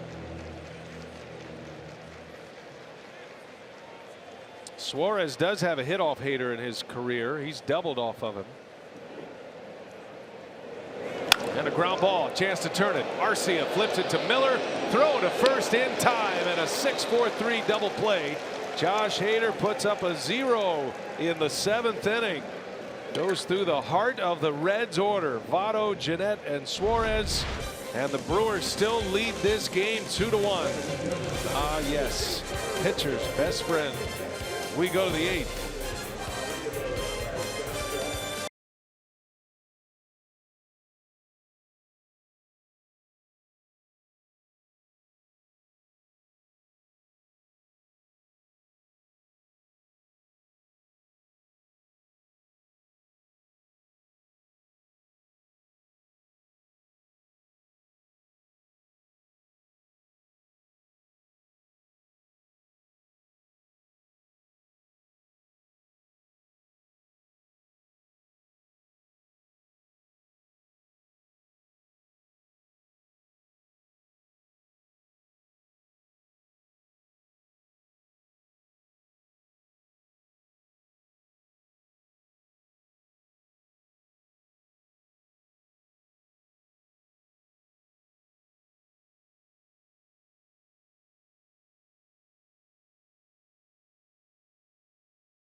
Kicks off tomorrow. 2 huge matches on Fox.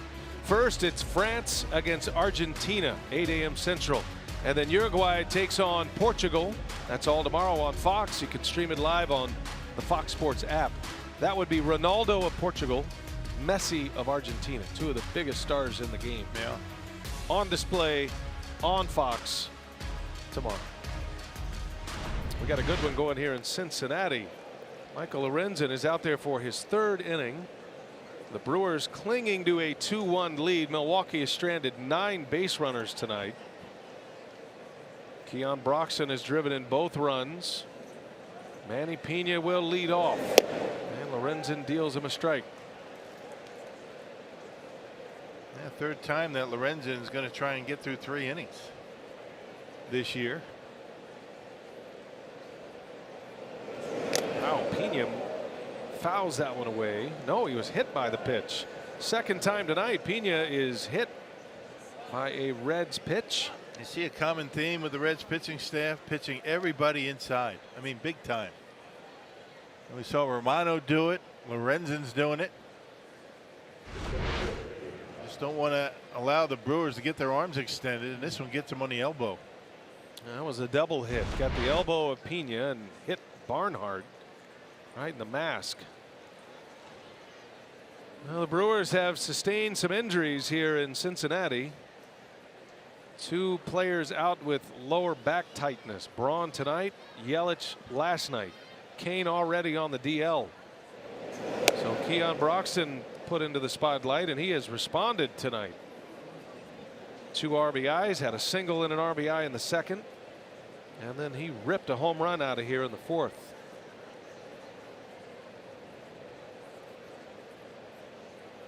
2-1 Brewers. Broxton, a wave and a miss. Yeah, and that's what made yesterday's win so satisfying for Craig Counsell and the Brewers.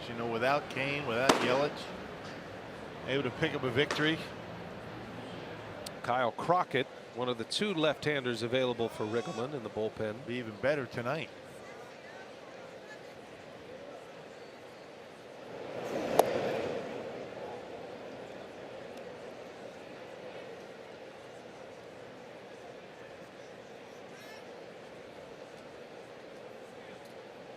Keon, a 2020 performer last year in the major leagues. That normally does not get you demoted. As that one skips away from Barnhart, and Pena with heads up base running on his way to second. It'll be a wild pitch. Takes the Brewers out of a double play situation. Now a base hit. The Brewers could add 1 more to the lead. Yeah, tried to backhand it. Barnhart usually pretty good on those plays. Backhand pick just under the glove, and Pena with heads up base running, able to get to second.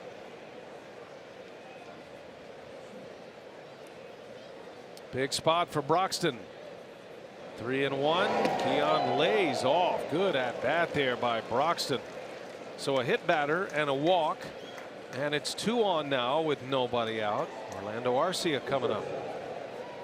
Yeah, let's see if Arcia is up there to bunt. Would not be surprised to see a bunt here.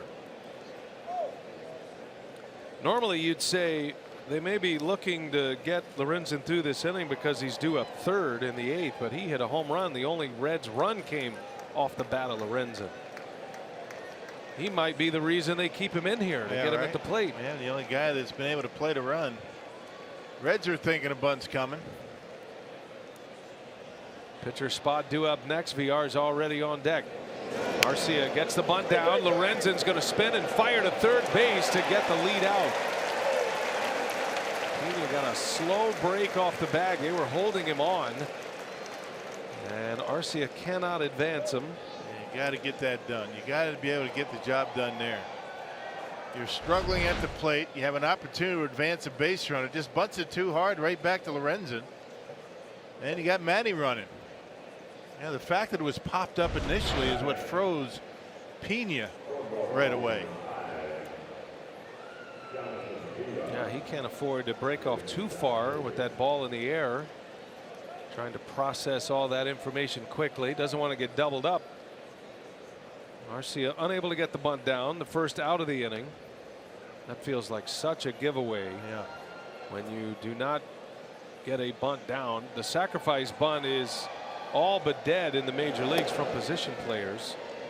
But the context around Arcia bunting is the fact he is struggling mightily at the plate.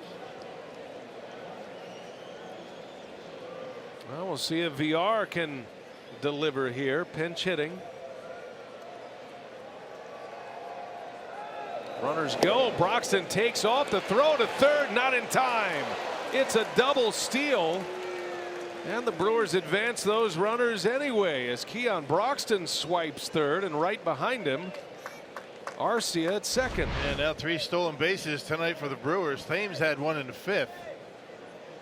A moving target. Suarez playing off the bag, and he had a ways to go. Good slide by Keon, the outfield side of the bag at third. Well, picking up your teammate right there, huh? And now the Reds infield comes in. Great scoring chance here. 1 away, second and third. And VR with a swing and a miss. Broxton gets caught off the bag. Broxton in a rundown. Arcia's made his way to third. And Broxton makes it all the way back. Now Arcia tagged out at second. Now the throw home. And Broxton is in. There you go. How about that? Crank up the Benny Hill music. Jeez. The Brewers somehow manage a run out of all of that. That just a dreadful defense by the Reds. Keon Broxton turned a nightmare into a run. Not sure where he's going here. He gets picked off. He gets caught in a pickle. Arcia over at third base. He gets back to third. Not sure what Barnhart's doing. He's got to get rid of the baseball. It's completely frozen at that point. Right. They get the out at second base, and Keon Broxton with really good heads-up base running, able to score. Billy Hamilton had come in from center field. He was the man who put the tag on at second base. But a horrible throw to the plate, and the Brewers now lead 3-1. Lemons into lemonade. Yeah, no kidding. Amazing. I mean, the problem there was Barnhart didn't give up the baseball. Should have gave up the baseball, tagged Broxton out, and they probably would have been able to get a double play. I didn't see during the live play. I'm sure it passed through Barnhart's mind. Is anybody covering home plate right now? Meaning if he throws it, Broxton takes off. Votto's got to be back there. He's got nothing else to do. And just that little bit of hesitation cost the Reds. Well, the Brewers turn that into something. That looked like a mess that might be a double play, and they would come up empty. Barnhart gets rid of the baseball. They might get a double play there. Yeah. I'm not sure why he held on to it. That is twice now the Brewers have pulled the Houdini act on rundowns. VR fly ball left field. And that will end the inning. Barnhart barking at himself on his way to the dugout. The Brewers steal one. 3-1 Milwaukee as we go to the bottom of the 8th in Cincinnati.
Had a wild night indeed. And the Brewers have been able to escape a couple of rundowns this year. That's the sign of a heads-up team, a good team trying to force the action, not running into outs or giving in on the rundowns. So here we go with a 3-1 Brewer lead. Bottom 8. Here's Jeremy Jeffress, who pitched an inning and a third last night, but faced the minimum. He was electric last night. He faced 4 batters, struck out all 3 in his second inning of work in the 8th. And here he is again. So Craig Counsell is hoping that he can get through the 8th. Knable in the 9th. Winker leads off. Jeffress headed down to the bottom of the order now.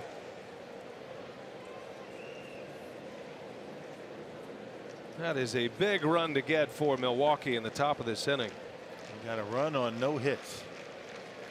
A hit batter, a walk, a double steal, and a botched rundown. I was watching Tucker Barnhart all the way back to the dugout. He was really upset with himself. Yeah. All he had to do was get rid of the baseball. They might have had a double play there.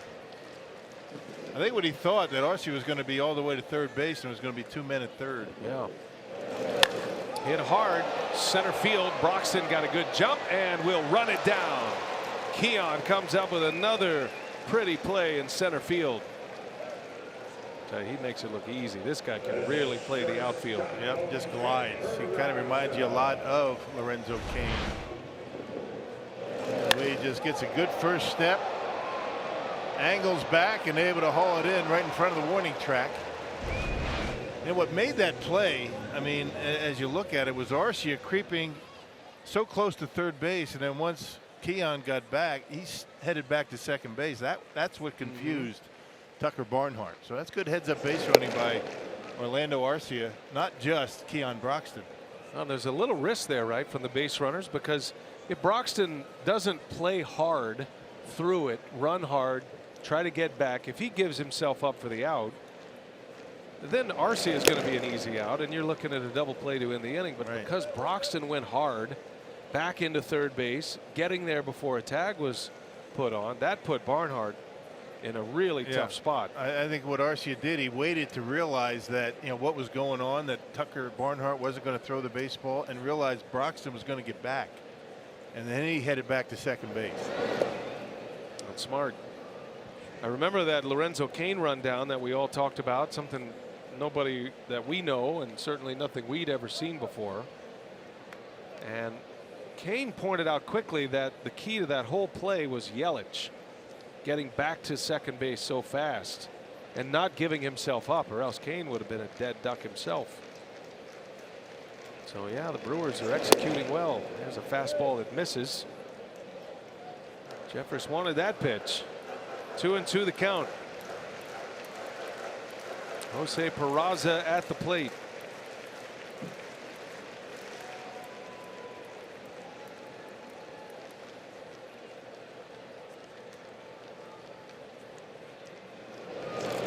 And a line drive base hit into left.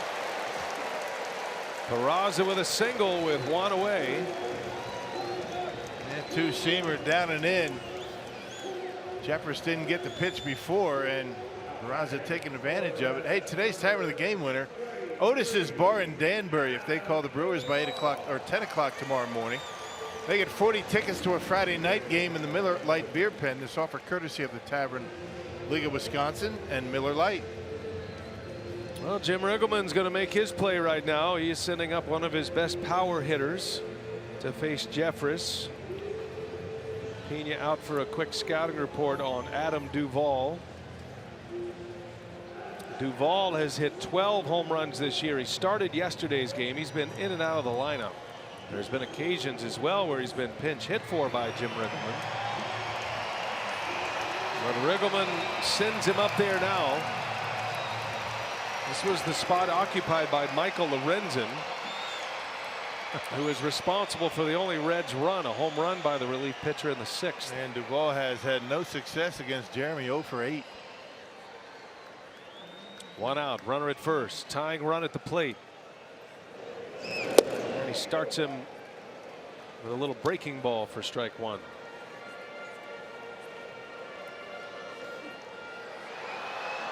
Two Ks in 8 at-bats against Jeremy Jeffress.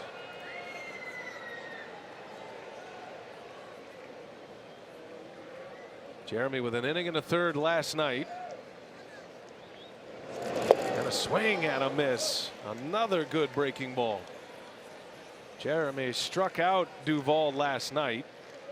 He was part of that 3 up, 3 down, 3K 8th inning. And he's got him on the ropes 0-2 here. Jeffress does get a lot of ground balls as well when he's right. Ks and ground outs. Working off the first base side. This is again with a breaking ball. And 3 straight knuckle curves. Yeah, the base hit by Peraza came on the split change, not the fastball. Let's see if he goes back to it, see if we can get a ground ball here.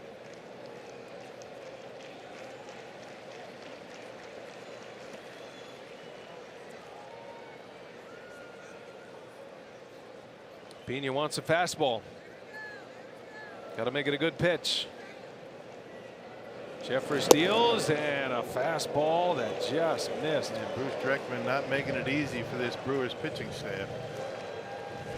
That looked like a strike. It was a reach across by Pena. But umpires are quick to tell you that they don't make their calls based on how the catcher catches the ball. I find that hard to believe.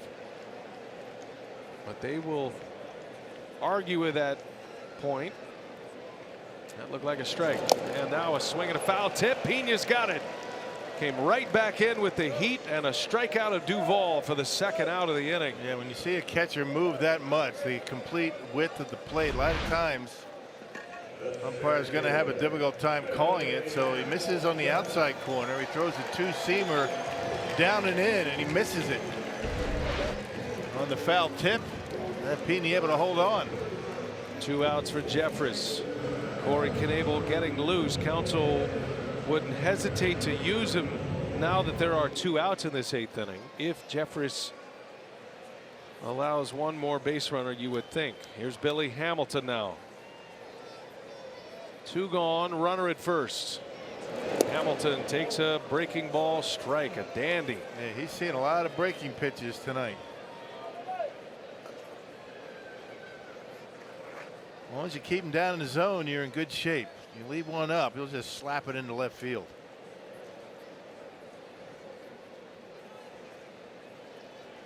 Pena wants another one.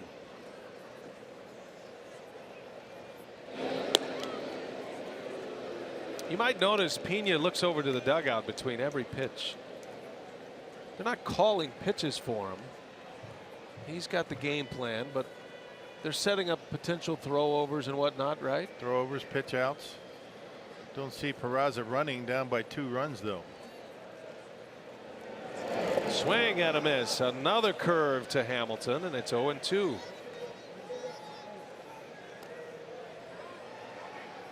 Just in case you're an amateur coach out there and you see the Brewers, they call the pitches for the catchers. No. Let your catchers call the game. Every now and again they'll call a pitch, but not too often. These guys know what they're doing behind home plate. Best to teach your catcher the game plan. Pena putting the mitt in the dirt.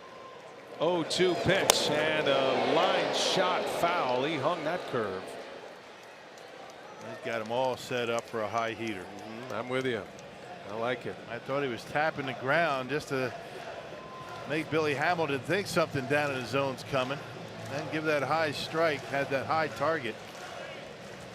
Do you think hitters hear that or sense that when a catcher does that? I think so. If you do it loud enough, if you do it when you want them to hear it.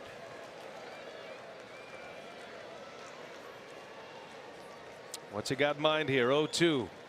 Tying run at the plate. 3-1 Brewers. Jeffress deals and a called strike 3. A fastball is in there and Hamilton is gone.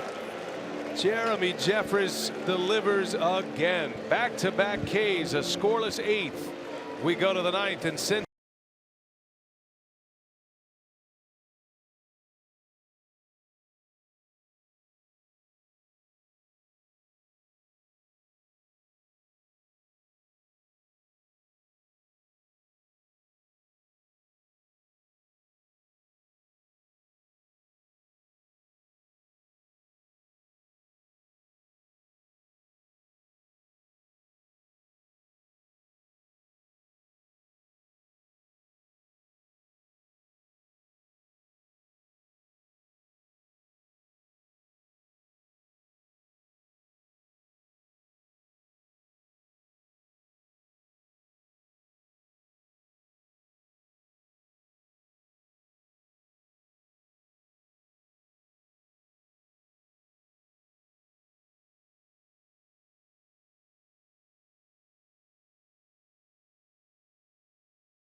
Milwaukee Brewers baseball on Fox Sports Wisconsin is brought to you by Miller Lite.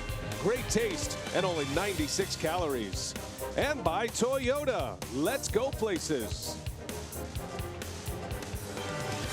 Enhance your next Brewers game day experience at Miller Park by downloading the MLB Ballpark app. With Ballpark, you can access and manage your tickets, plus enjoying check-in offers, exclusive content, Brewers bingo, and much more. Download Ballpark app today, free for your smartphone or tablet. New pitcher for the Reds as we start the ninth inning. Kyle Crockett and Brad Miller bounces one to Jeanette. Nice play by Scooter Jeanette. And there is out number one on the first pitch. The numbers for Crockett this year. Yeah, just got called up. A non-roster invitee in spring training. Crockett, one of two left-handers down in that Reds bullpen. Garrett, the other, who gave up the 3-run home run to Eric Thames last night. One of the 8 relievers. Here's Eric Thames, who homered off Garrett and has hit his first home run of the year against a left-handed pitcher. Thames has hit 3 home runs in 3 games played against Cincinnati this season, this being the 4th. Eric missed 41 games with a thumb injury and still is in double digit in home runs with 10. 23 runs batted in. He does have a hit tonight. Thames had a single to right in the 5th. He's 1 for 4. What another terrific game here against Cincinnati. The Brewers have won the last 6 meetings against the Reds. And just terrific pitching by the Brewers again tonight, particularly from the bullpen. Chase Anderson went 6, 1 run. Hader and Jeffress the 7th and the 8th. And now it's set up for Knebel. I know the game's not over yet, but you're talking about the Brewers coming in here to Cincinnati with a red hot offense, and they've been able to hold them down so far.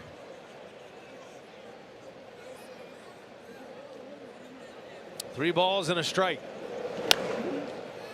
3-2 now. Yeah, the Reds have won 9 out of 10 before the Brewers beat them yesterday. They had won 7 straight home games, including a 4-game sweep of the Cubs. They've still won 12 of their last 14 games. I beg your pardon, 12 of their last 16 games, even with the loss last night. 3-2 to Thames. Got him. Oh, in and out of the glove of Barnhart. Thames gets new life.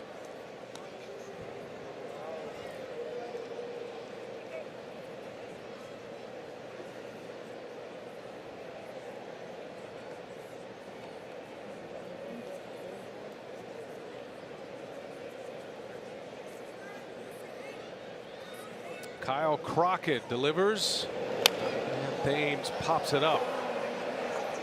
Barnhart is out. Not an easy play for the catcher. He's got it. He was fighting it, but he makes a catch in foul territory for out number 2. And nobody there to help. Suarez was swung way around shortstop, so that was Barnhart's play all the way. He fought it, but able to make the catch one-handed. Usually catcher has help on those about midway between third and home.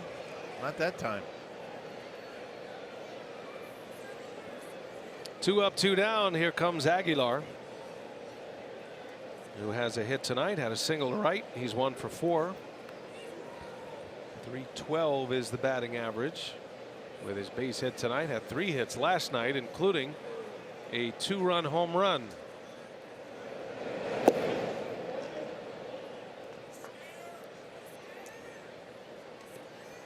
Looking ahead to the Reds' 9th. Top of the order. Schebler, Barnhart, Votto. If anybody reaches Jeanette.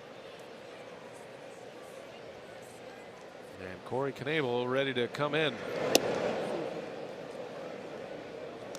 Well, if you give Craig Counsell the formula with a lead of Anderson, Hader, Jeffress, and Knebel, You're going to take those odds. That has been a winning formula all year. Especially with a 2-run lead.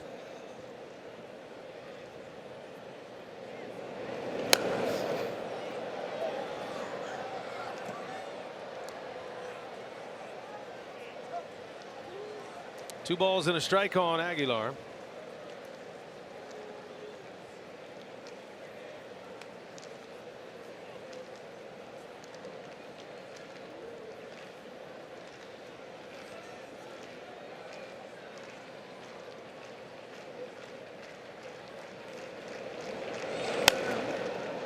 And it goes to 2-2. Yeah, kind of sneaky fast, isn't he? You know, 89.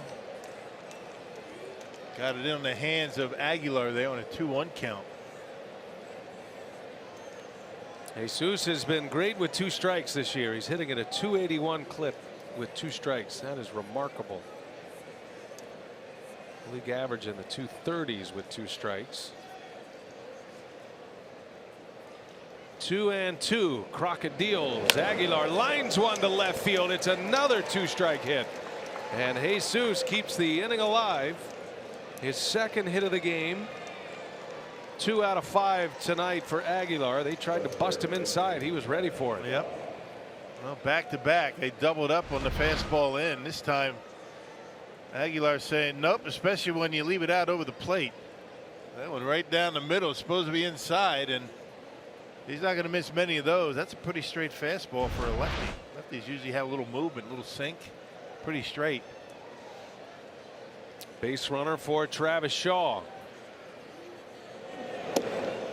Takes a strike. Crockett's got that little hesitation too. Right before he starts the arm forward. Gets it all gathered up right there. He fires it. He kind of slings it 3/4. If he was a golfer, they'd call it good tempo.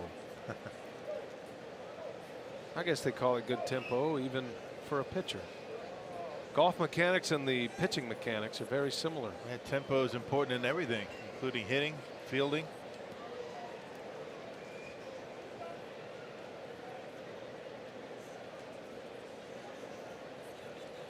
One ball, 1 strike. Shaw lays off. Shaw is seeing a ton of pitches tonight. He's walked 3 times. He grounded out in the first inning, hit one sharply to first. Votto made a good play on him. Boy, Shaw would love to cash in right here. 2 outs, 9th inning, 2-run lead. Shaw hits it sharply back up the middle, a base hit. Aguilar's going to stop at second wisely.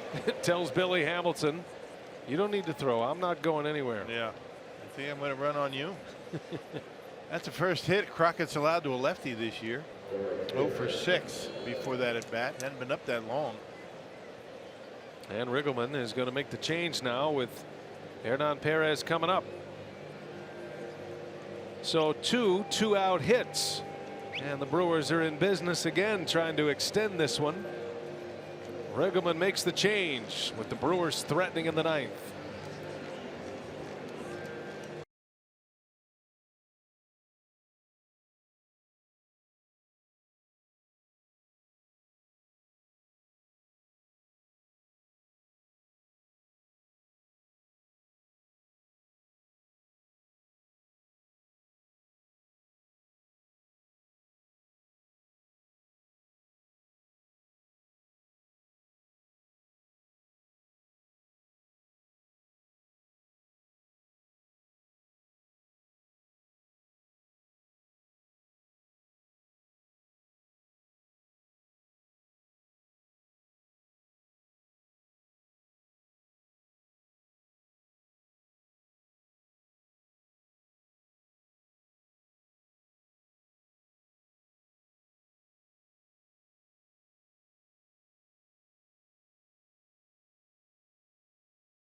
3 runs on the board and lead 3-1. They've got a chance here to extend it. 2 on, 2 outs in the 9th. And Jim Riggleman is going to play matchup. Brings on his right-hander, Jackson Stevens, to face Hernan Perez. Yeah, 3rd time he's been with the Reds. He's been up and down quite a bit. He made the opening day roster, but didn't last long. Got sent down. 12th appearance in 3 stints. 2-0 record. 408 earned run average.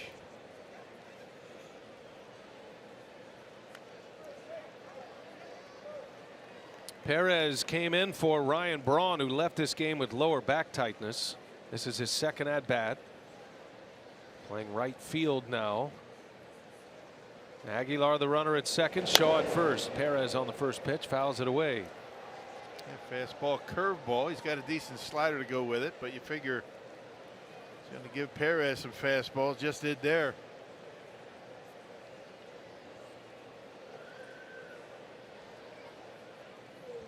Two-out single by Aguilar. 2-out single by Shaw. And Perez into the gap in left center. That's going to go all the way to the wall. Aguilar will score. Here comes Shaw. He'll try to score. The throw comes in, and Shaw is safe. Barnhart dropped the ball. He was going to be out, but the ball slipped away from Barnhart. Shaw is in, and Perez ends up at 3rd base, driving in 2. Boy, how big is that? Looked like a breaking pitch. He ripped it into the gap. Travis able to score all the way from 1st. Yep, slider. You know, down in the zone. He just hammers it out there into left center. Oh, those are 2 big insurance runs right there. Ed Cedar sending Travis. A good throw into home plate. Yeah, but Barnhart dropped the baseball. If he holds on to it, it was a swipe tag, he would have been out. 2 RBI double for Hernan Perez. Well, think about what is happening here tonight, folks.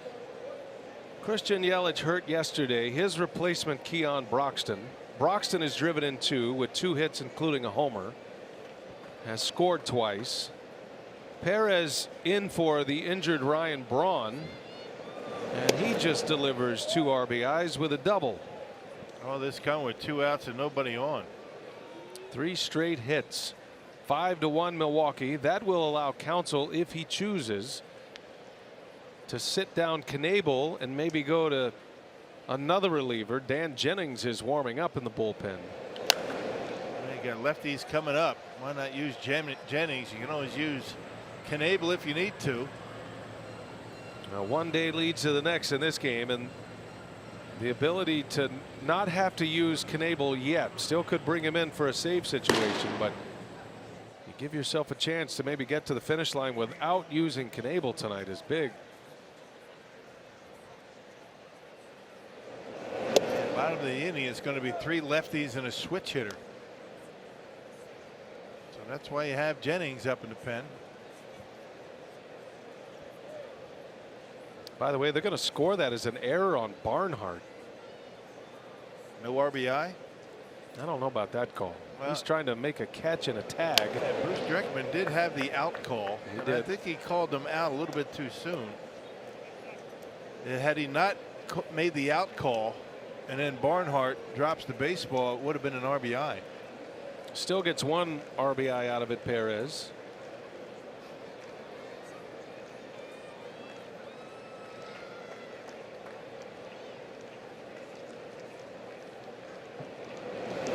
Pena now with a base hit to left. Another run's going to score, and the Brewers with 4 straight hits with 2 outs in this 9th inning. 6-1 Milwaukee. And Manny's been on 4 times today. A couple of hits and a couple of hit batters. Well, the Brewers have been knocking at that door all night long with runners on base. They have busted it open here in the 9th. Yep, the high fastball. Once again, the Reds pitching inside. I think the Brewers at this point looking for it.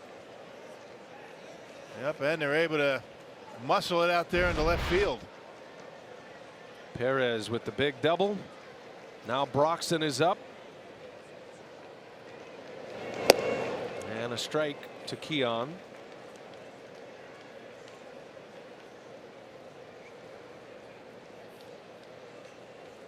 The replacements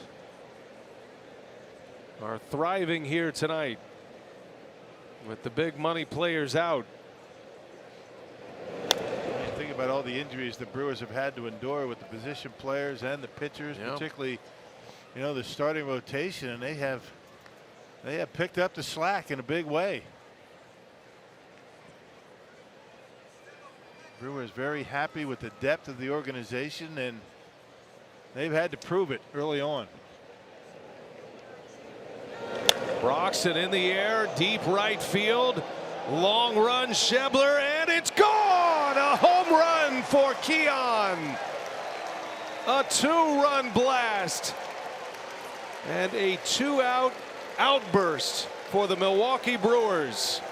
Second home run of the game for Broxton. First 2 home runs of the year in the big leagues, and it's 8-1 Milwaukee. Boy, how satisfying has that got to be for Keon Broxton? After his year last year, he was down in the minor leagues. He was wondering if he's ever going to get up here, and having a big night tonight. Good for him. And you know, his teammates love him. You can see the appreciation they have.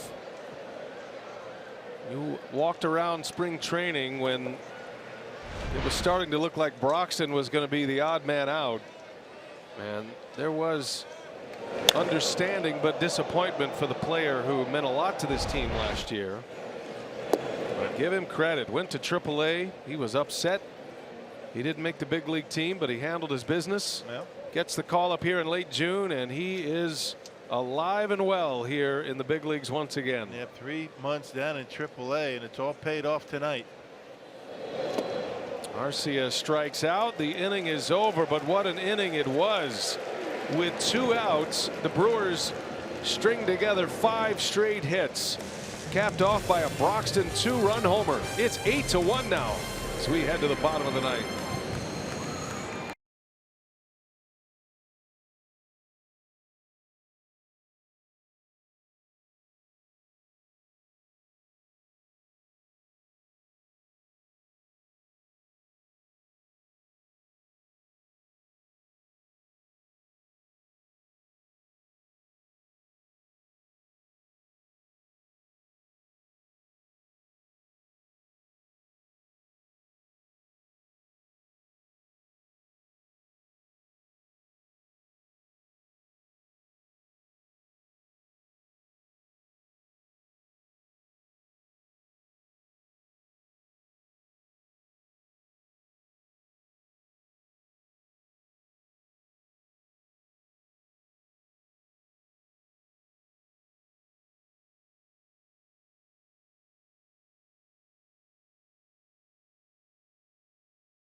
Well, they say every man has his day, and the Brewers are getting a day from a lot of players who aren't regulars in the starting lineup, including Keon Broxton, who's been down in AAA, just arriving to the big leagues Tuesday. It is 8-1. 6 of those runs coming in the last 2 innings, and Broxton responsible for 3 of those. Eric Sogard will enter the game at second base as Counsell tightens up his defense. Dan Jennings is on to try to get the last 3 outs and get the Brewers set up for tomorrow's game 3. Yeah, 38th appearance for Jennings. He's been scuffing a little bit. The last 13 outings, he's been getting hit a little bit. 10 earned runs allowed and 14 in the 3rd innings after giving up basically nothing early in the year. Last pitched on Monday against the Royals.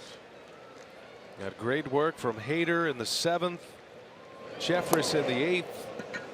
Both were dominant once again. Both pitched around base runners. Hader had a leadoff walk but got a double play. He went through Votto, Jeanette, and Suarez. And then Jeffress with back-to-back strikeouts to end the 8th inning. And that outburst by the Brewers in the 9th gives Counsell a chance to sit down Corey Knebel. That is just foul. Just missed the bag.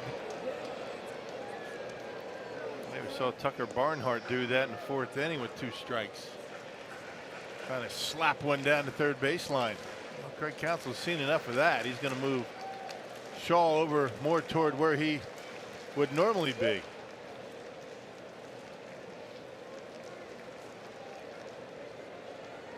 No balls, 2 strikes, and a line drive to center field, a base hit. Schebler is on his first hit of the game. Miller Lite, what's on tap? We'll do it again tomorrow afternoon. It is going to be hot in Cincinnati. Perfect baseball weather, right? 2:30 is airtime in the Central Time Zone, and we'll hit the air to get you ready for Game 3. Tyler Mahle against Jhoulys Chacín tomorrow. Yeah, coming off his roughest outing of the season. 8 earned runs against the Cardinals. An ERA buster for Chacín. Chase Anderson in line for the win tonight. He was great tonight. 6 innings.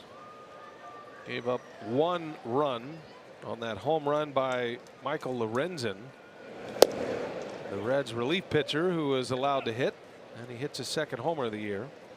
Chase struck out 5, only 1 walk. A quality start for Chase Anderson. A little discrepancy here in the count. The scoreboard had a strike on the first pitch, but Bruce Dreckman saying it didn't call it a strike. Dreckman says, I'm in charge here, not the scoreboard. He didn't say that really, but that's what he meant.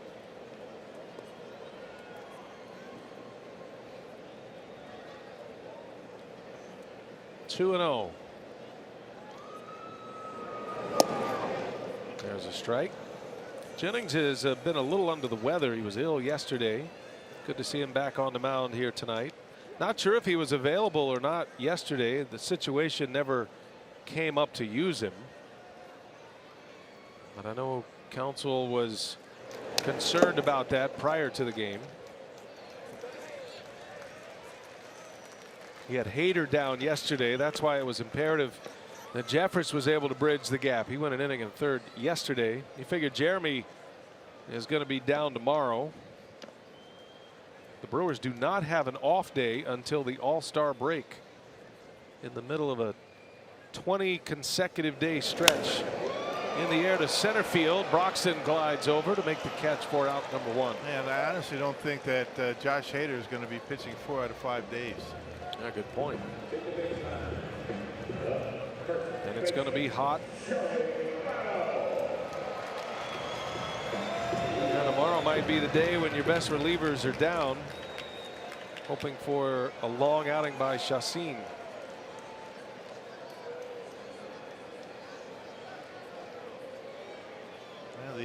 The approach for Joey Votto against lefties. He starts with that big choke up. Then he slaps one into left field, a base hit. Well, that's when you want Joey Votto to get hits, when they're down by 7.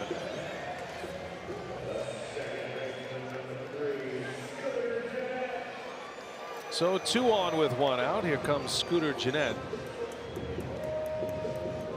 Brewers still have some breathing room here, but the last thing Counsell wants to do in this game is get Corey Knebel back up in the bullpen. He's already loosened up once.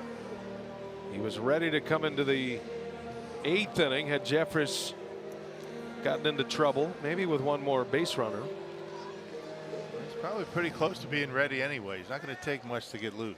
He's already loose. So you got a 7-run lead here. Jennings needing to finish this one off. Scooter Gennett 0 for 3 tonight. And that one is in the air, right center. Broxton lays out and makes the catch. Oh, Keon. Have a night. What a performance tonight by Keon Broxton. Amazing. Wow. Second out of the inning and one of the best catches of the year. Broxton hasn't even been here a week and comes up with a beauty. Man, check it out. He was shaded in that direction for Gennett. Look at this, fully stretched out in the webbing, able to haul it in. We saw him go back into left center early in the game to haul one in, and that little snow cone able to keep it in the glove. He is fired up. Great shot right there. You're going to look at it. See if the ball hit the ground or not. You might as well take a peek. I don't think it did. He controlled it anyway. Boy, what a night for Keon Broxton. He's had 2 excellent plays in the outfield. He's driven in 4 runs tonight on 3 hits. He scored a big run in the 8th. In the webbing. He never lost that baseball. No, he controlled it all the way. Well, if you're Jim Riggleman, why not, right? You got nothing to lose. Keon knows it. That was one heck of a catch. He never lost that baseball in the web. Can't imagine it's going to take very long. The crowd reacting. They see the video on the board, and as long as you're controlling the baseball.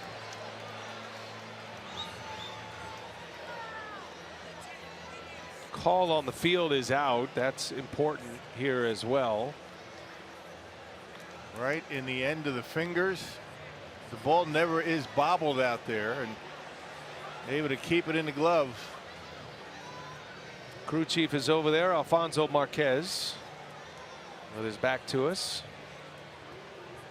And he'll make the call. He is out. So the call is confirmed. And the second out. You just never know sometimes when they get those plays in New York what they're going to come up with. Didn't look like he bobbled it. Well, now the Reds down to their last out. Hey, Eugenio Suarez. Big bat to keep down tonight. He's 0 for 3, and Hader got him to bounce into a key double play in the 7th.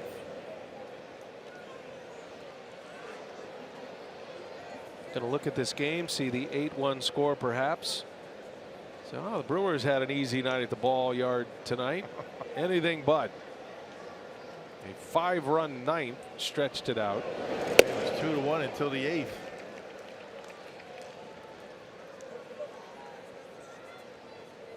There's not another organization in the game that has the skilled center fielders that the Brewers have throughout their system, top down, to be able to go to the minor leagues and pull up a player like Keon Broxton. I mean, what a luxury. He's made some terrific catches. He made one last night late in the game in the gap.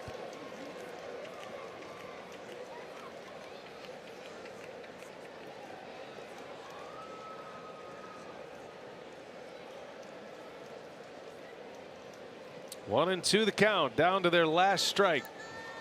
Brewers trying to make it 7 straight wins against the Reds. A little half swing, able to check it.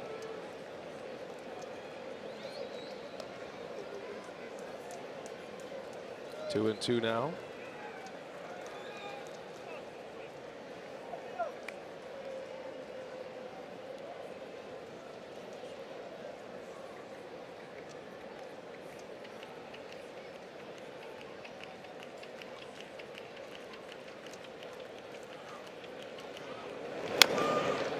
Off his foot.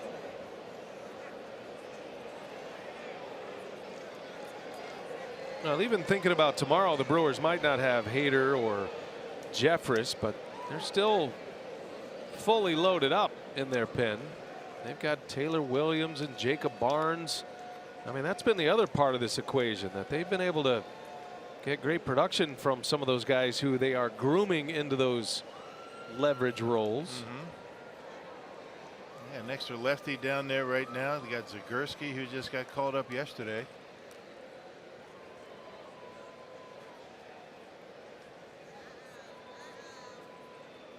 Two on, two out, and that one misses low, and the count to 3-2.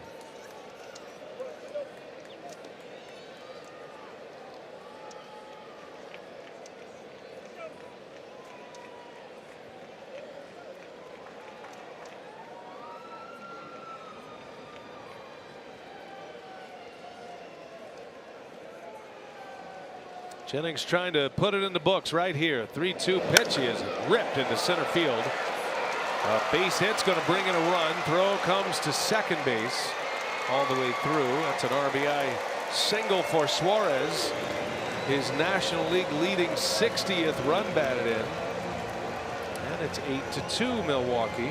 Everything hit really hard tonight off of Jennings.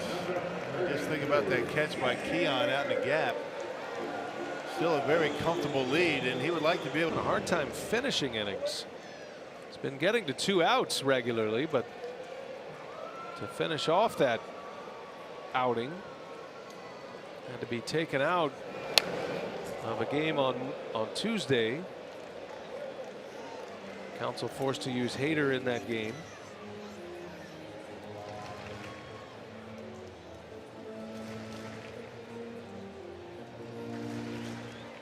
Jesse Winker is hitless. He lined out his last time up. Broxton made a nice running catch on him. Keon's been flagging him down the last 2 days. Yes, he has.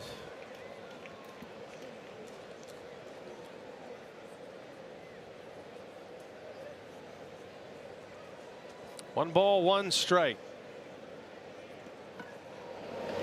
A little chopper to first base. That should do it. Aguilar's going to go to the bag, and the Brewers with a satisfying win tonight. They tack on runs late. Keon Broxton, one of his best games as a big leaguer. Drives in 4. A couple of outstanding plays defensively. Hits 2 homers. And the Brewers make a winner out of Chase Anderson. And now 7-1 against Cincinnati this